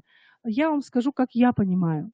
Значит, если базовый уровень – это соответствие требованиям стандарта, это очень высокий, кстати, уровень, который у нас не соблюдается, наверное, Сланка, простите меня, но больше, чем в 80% детских садов. Он просто его нету там. Хоть что бы вы мне говорили, и вы это сами увидите. Ну пусть, это базовый уровень, да? То, что связано с первым уровнем, это такое элементарное понимание, как можно сделать по той или иной образовательной области качества. Вот как можно сделать, какие-то отдельные фрагменты у меня встречаются. Вот мы говорим о там, формировании предпосылок грамотности у детей. Ну да, вот в среде там предметный висит какой-то плакатик, там что-то написано. Я могу это засчитать как какой-то элемент, но системы-то нету. То есть это не используется никак в среде. Педагог никак не побуждает детей записывать там свои какие-то мысли, не записывать за ними рассказы. В среде ничего нету, ну и так далее, так далее. Поэтому это вот такие отдельные хаотичные движения. Качество, которое стремится к базовому, это когда уже есть определенные процессы. Вы увидите тоже все там, но это надо анализировать, думать, размышлять, ну и так далее. И чтобы вы понимали, уважаемые коллеги, вот здесь, ну кто видит, просто видите. Кто не видит, я сейчас постараюсь объяснить суть, чтобы вы уловили. Это шкалы 2021 года. Вот они, все наши с вами, которые были в прошлом году. И вот здесь даже, вот просто, чтобы вы не удивлялись, может быть, кто-то задает себе вопросы, почему такие низкие баллы были при внешней экспертизе. Все очень просто. Вот на примере специально вам сделала этот слайд. Второй уровень качества, да, это пока вы знакомитесь со шкалами, даже не с моментом экспертной оценки. Вот здесь у нас есть пункт, вот, если вы видите, написано, что это только к стремлению к базовому. Свободная игра детей занимает не менее 1/3 от времени их бодрствования. Вот даже этот маленький кусочек возьму. Что такое свободная игра, мы с вами договорились, да? Это игра без вмешательства любого со стороны взрослого. Ну, теперь посчитайте. 1/3 времени бодрствования. Ну, возьмите, детский сад работает с 8 до 18, 10 часов, да? Вычтите там 3 часа максимум там на сон, на какие-то гигиенические процедуры, на питание, ну, побольше, можете 3,5 часа вычесть. Ну, грубо говоря, остается 6 часов. Вот из 6 часов 2 часа как минимум, 1/3, да, дети должны играть. Свободную игру, вернее, должны быть созданы условия для свободной игры.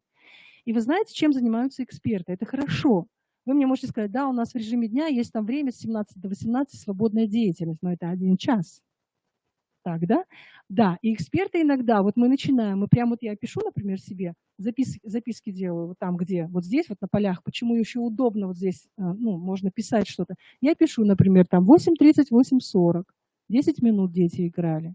А кто знает психологию игры, вы прекрасно знаете, что игра разворачивается в течение 20 минут. Она через 20 минут только разворачивается. А получается, ребенок поманипулировал с какими-то игрушками 10 минут, и вы его обратно вырываете. Ну хорошо, зачтем эти 10 минут. Дальше. На прогулке вы им там дали свободную игру чуть-чуть, потому что все подвижные игры, у вас там наблюдения. Вот я говорю, мы смотрим со стороны детей, насколько вот это нужно здесь сейчас этому ребенку. И вот иногда даже считаем, не набирается. Ну все, а что как эксперт я могу? Вот здесь я уже ставлю нет. А если уже здесь стоит нет, это не будет 2 балла, это будет 1 балл. Понимаете? Вот. И так надо смотреть все как бы шкалы и так далее, но это просто линия как бы шкал. Еще сразу, чтобы к ним не возвращаться, уважаемые коллеги, кто были эксперты у нас раньше, и вы здесь тоже можете увидеть, мы в прошлом году и раньше, мы анализировали, вот могли так анализировать, да, ну вот так, движение такое, могли делать так, ну то есть анализировать последовательно, да, я потом вам покажу, как бы вы поймете, там да, нет. Сейчас мы анализируем только по горизонтали. Но это как бы пока в качестве примера. И вот у нас шкалы МКДО 2022 год. Почему я говорю, что вот это понимание очень нужно? Вот смотрите, специально как бы вам хочу зачитать. Базовый уровень. Уровень соответствия требованиям стандарта. Да? Смотрим, у нас получается группа показателей речевого развития, понимание речи, формирование предпосылок грамотности 3-7 возраст. Педагог поощряет воспитанников делать подписи, например, написать свое имя и короткие записи. Это на уровне базовом. Когда эксперт приходит в детский сад, в группу, и когда, находясь там 12 часов, он вообще ни одного этого момента даже не увидел, он что здесь должен поставить? Вы понимаете, да? Вот, да, этого нет. А это базовый уровень. И иногда очень удивляешься, когда люди ставят себе 4, 5. Подождите, а это-то где? Это линия, кстати, деятельности. Это вот только еще базовый уровень. Поэтому, уважаемые коллеги, очень вас призываем. Шкалы надо прочитать вдоль и поперед, когда они выйдут. Это уже новый вариант. Или, например, вот есть такая линия деятельности, как предметно-пространственная среда. Да? Вот она. Там линия деятельности была, мы смотрим и постепенно отмечаем. Здесь, например, да, здесь да, там и так далее. Двигаюсь дальше. Но это процедура. Вот, например, здесь, ну, давайте, что у нас? Ну, хорошо, давайте то же самое прочитаем. Детям в группе доступны различные материалы оборудования, стимулирующие развитие грамотности. Например, доступны глазу ребенка письменные фрагменты материалов, плакатов, информационных стендов, в том числе на родных языках детей. Да? Все. Вот это мы, когда приходим, я говорю, наша миссия очень простая у эксперта. Просто посмотреть это наличие. Есть, нету. Если, например, вы понимаете, я уже на будущее говорю, что вы сами себя оценили вот так, вы смотрите, а что там в перспективе-то? Хорошо, для того, чтобы грамота, она же не формируется только на занятиях по обучению грамоте. Но это уже не тот подход, не современный подход. Поэтому ребенок научается читать, когда есть вокруг него вот буквы, слова, да, там предложения и так далее, и так далее. Поэтому вот все, вы уже видите, куда, по крайней мере, куда, в каком направлении вам двигаться. И получается у нас здесь что? Это питание. Питание. Смотрите. Много я встречала 4, 5 по питанию. Здесь все очень хорошо написано. Хорошее качество питания. Я, уважаемые, кто нас смотрит сейчас, вынуждена немножко отойти. Не видно, но тем не менее. Так, хорошее качество питания в группе. Деятельность, да, в группе. Детям не надо, Дмитрий. Не надо, спасибо большое. Детям предоставляют, ну, они уже все наши знают особенности, у кого плохое зрение, у кого не очень, так что они за нами очень ухаживают, спасибо большое. Детям предоставляется возможность выбора блюд. И, да, и размера порции с учетом вкусовых предпочтений, потребностей в еде. Выбор минимум из 2 блюд. Понимаете? Вот что такое хорошее качество питания. Да. Это вы потом читаете, обсуждаете. Оно уже есть. Я вам даю новый вариант шкаф. И когда ребенку вы накладываете, или младший воспитатель накладывает полную порцию, зная, что этот ребенок даже 2 ложки не съест этого супа, вот он зачем это делает? Вот оно понимание сразу, да? Понимание ребенка сразу. Все, уловили. Поэтому да, и к хорошему качеству, вот как Светлана Николаевна говорит, надо стремиться к хорошему качеству. Мы не против, но вы видите, какие здесь вещи. А дальше я уже не буду. Там и что дети сами себе накладывают, и сами подходят. Ну, старшие, разумеется. Хотя малыши почему нет? Например, полдник, почему он не может сам себе? Почему младший воспитатель обязан? Превосходная, очень красивая, да. Ну, там, да, тут высокая культура, ну да, там надо читать, изучать. Мне просто жалко тех, кто у нас сзади, они не очень хорошо видят, поэтому да, впереди хорошо видят. Замечательно, рада. Ну, тем более тогда вы все тоже можете смотреть. То есть я к чему? Прочитайте внимательно, чтобы потом, мы друг друга не обманывали, когда будем смотреть эти варианты. Или организация процесса питания. Сейчас вот здесь какой момент я хотела вам сказать. Подождите секундочку. Тоже, по-моему, что-то связанное с хорошим... Так. Ладно, не могу сейчас вспомнить. Нет, я не очень помню, что я здесь, о чем я вам хотела сказать, но главное, чтобы... Да, по питанию там очень интересно, все можете посмотреть, хотя у нас показатели, они хорошие. Ну и вот, как я уже говорила, уважаемые коллеги, линия экспертной оценки в этом году, она идет следующим образом. Вот линию документирования они вынесли. Тоже я не видела пока, но вот в прошлом году в шкалах там в каждой области качества было документирование. Это было очень муторно, это очень утомляло. Ты постоянно как бы там что-то делаешь, что-то выискиваешь и так далее, и так далее. Здесь они решили это вынести. Вот, кстати, к слову, сразу хочу сказать вам, уважаемые коллеги, Светлана Николаевна сегодня неоднократно заводила разговор об образовательной программе. Помните, да? Вот скажите мне, пожалуйста, и сами себе ответьте на вопрос. Как эксперт может оценить образовательную программу дошкольного образования, в которой написано, что детский сад работает по программе от рождения до школы? И когда эксперт открывает эту образовательную программу, которая в 2019 году, программа от рождения вышла уже совсем новая, а образовательная программа составлена на основе программы 2015 года. Вот что эксперт должен делать? Конечно, ставится 0. Ну, не 0, я грубо говорю. То есть образовательные программы, как минимум, приведите, пожалуйста, хотя бы в соответствии с современностью. От рождения до школы 2019 год. Какое комплексное тематическое планирование? Там его давно уже нет. Какие там варианты? Ну, понимаете, вы хотя бы в соответствии, раз вы ссылаетесь на нее. Ну, ладно, это как бы такая линия отступления.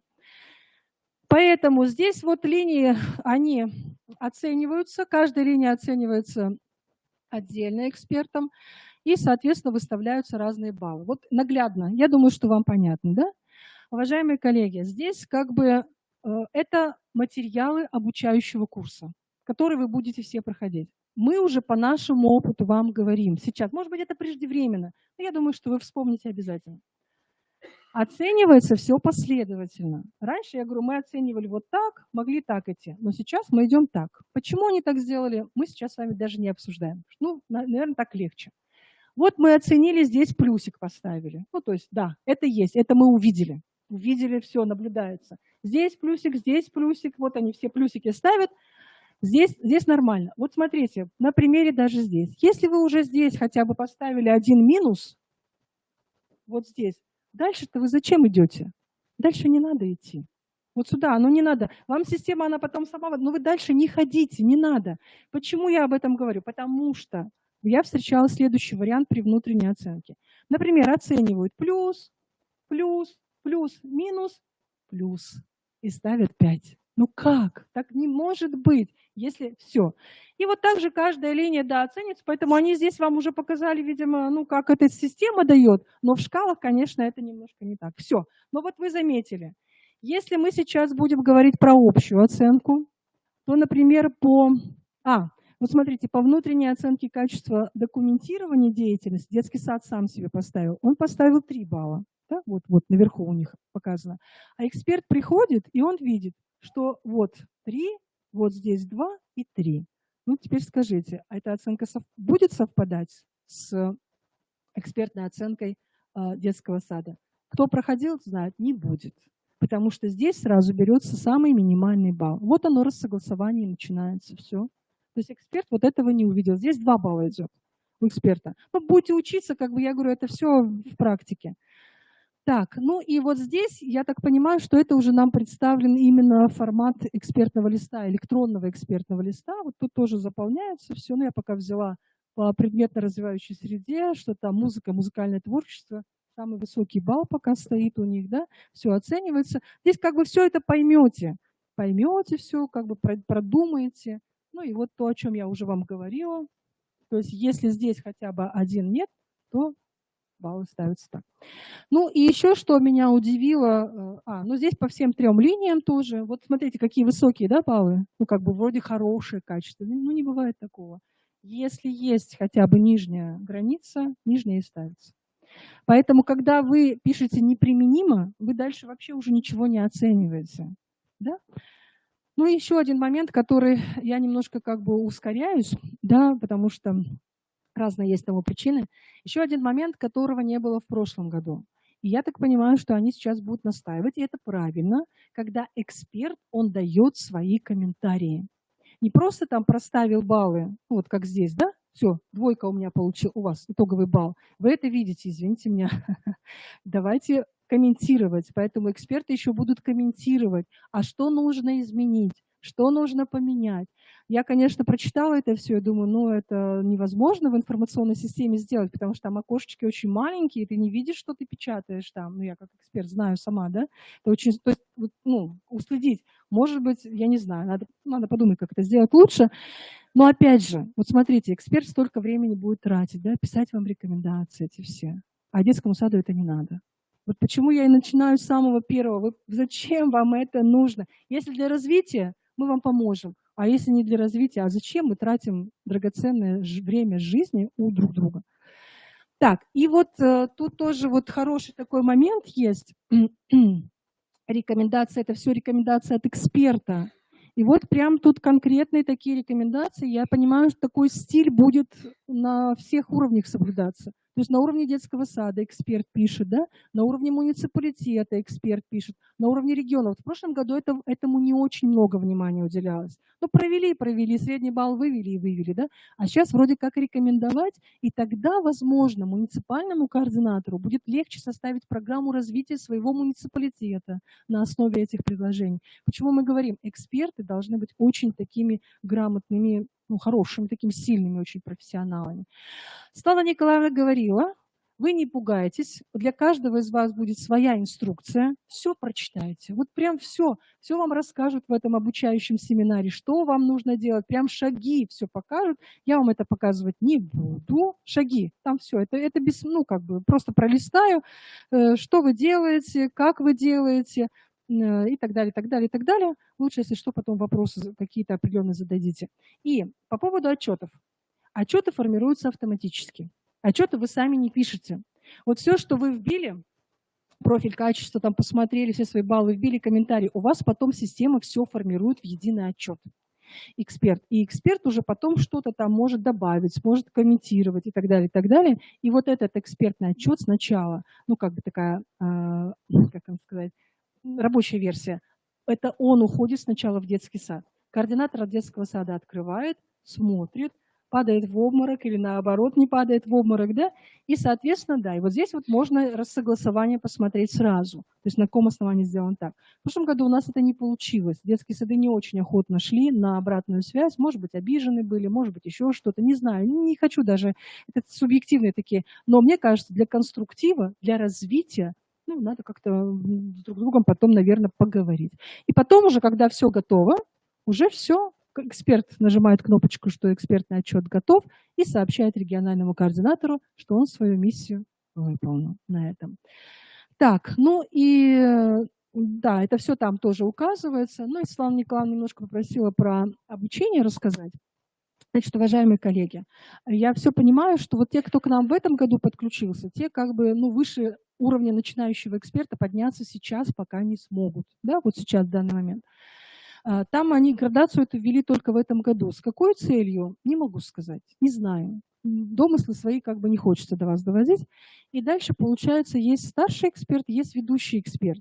Здесь помимо того, что старшим эксперту и ведущему эксперту нужно будет учиться у них, ну то есть у института, Национального института качества образования, здесь еще должен быть опыт экспертной деятельности обязательно, то есть проведение определенного ряда экспертиз. Здесь получается старший эксперт – это 3 экспертизы, ну и ведущий эксперт – это 15 экспертиз в течение 3 лет делаешь. Я говорю, кто хоть один раз прошел экспертизу, да, Наталья Валентиновна, это правда непросто. Вот просто непросто. Поэтому мы, конечно, вам желаем, чтобы вы двигались вперед, чтобы вы двигались к старшим экспертам пока, ну а потом, может быть, и к ведущим. Не знаю. Поэтому, скорее всего, идея у них какая-то заложена в этом обучении у МКД, ну, НИКО. Какая идея? Я думаю, что со временем все прояснится. Вот, наверное, все. Вот, поэтому как бы самое такое основное, вы лучше спросите, если что-то непонятно по проведению экспертизы, может быть, еще какие-то вопросы, спрашивайте. Светлана Николаевна все говорит, ждем предложений. Может быть, кто-то хочет что-то предложить, отказаться, согласиться, да? И уточнить для себя и так далее, и так далее.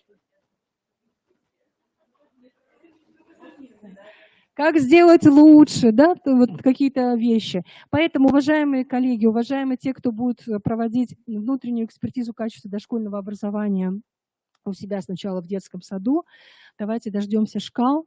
Вот как шкалы они придут, мы с вами, может быть, тогда подумаем, как встречаться нам еще, чтобы обговаривать, не встречаться эти линии, потому что надо увидеть. В прошлом году мы делали очень много предложений по корректировке индикаторов. Осталось, не осталось, не знаю. Так что посмотрим. Вопросы, предложения. Это я не могу сказать. Светлана Николаевна будет назначать, поэтому если что-то у вас там не получится, не знаю. Прежнее, не прежнее, пока сами точно в такой же ситуации. До 30 сентября вот учимся, потом как, не знаю, как там будет. Да. Нет, ну знаете, сейчас секундочку отвечу на вопрос. Анна Владимировна, я думаю, что в связи с тем, что платформа изменилась, она другая, я думаю, что у нас будет другие личные кабинеты. Ну, думаю, но не знаю. Светланка, у вас прошлый кабинет личный? Пока нет. Значит, другая, да. Так, еще вопросы?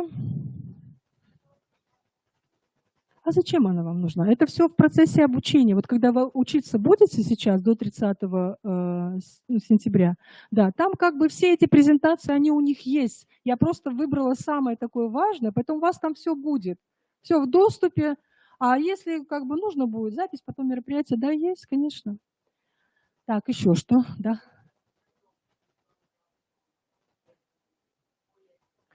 Так, вопрос хороший, будем смотреть, потому что я говорю, пул экспертов вроде большой. Вот вчера я делала список 30 с чем-то детских садов, да, экспертов, и получается, здесь надо смотреть возможность, опять же, выезда. То есть поедет, например, у нас Воркута, поедет в Печору, чтобы проводить. Вот мы как порешаем все эти вопросы, ну, больше 2 и не будет. Это очень сложно. Я говорю, это 2 недели вы просто из вашей жизни профессиональной, вот вы как бы вы ее уделяете другим детям. Главное, чтобы еще что-то менялось. Еще вопросы?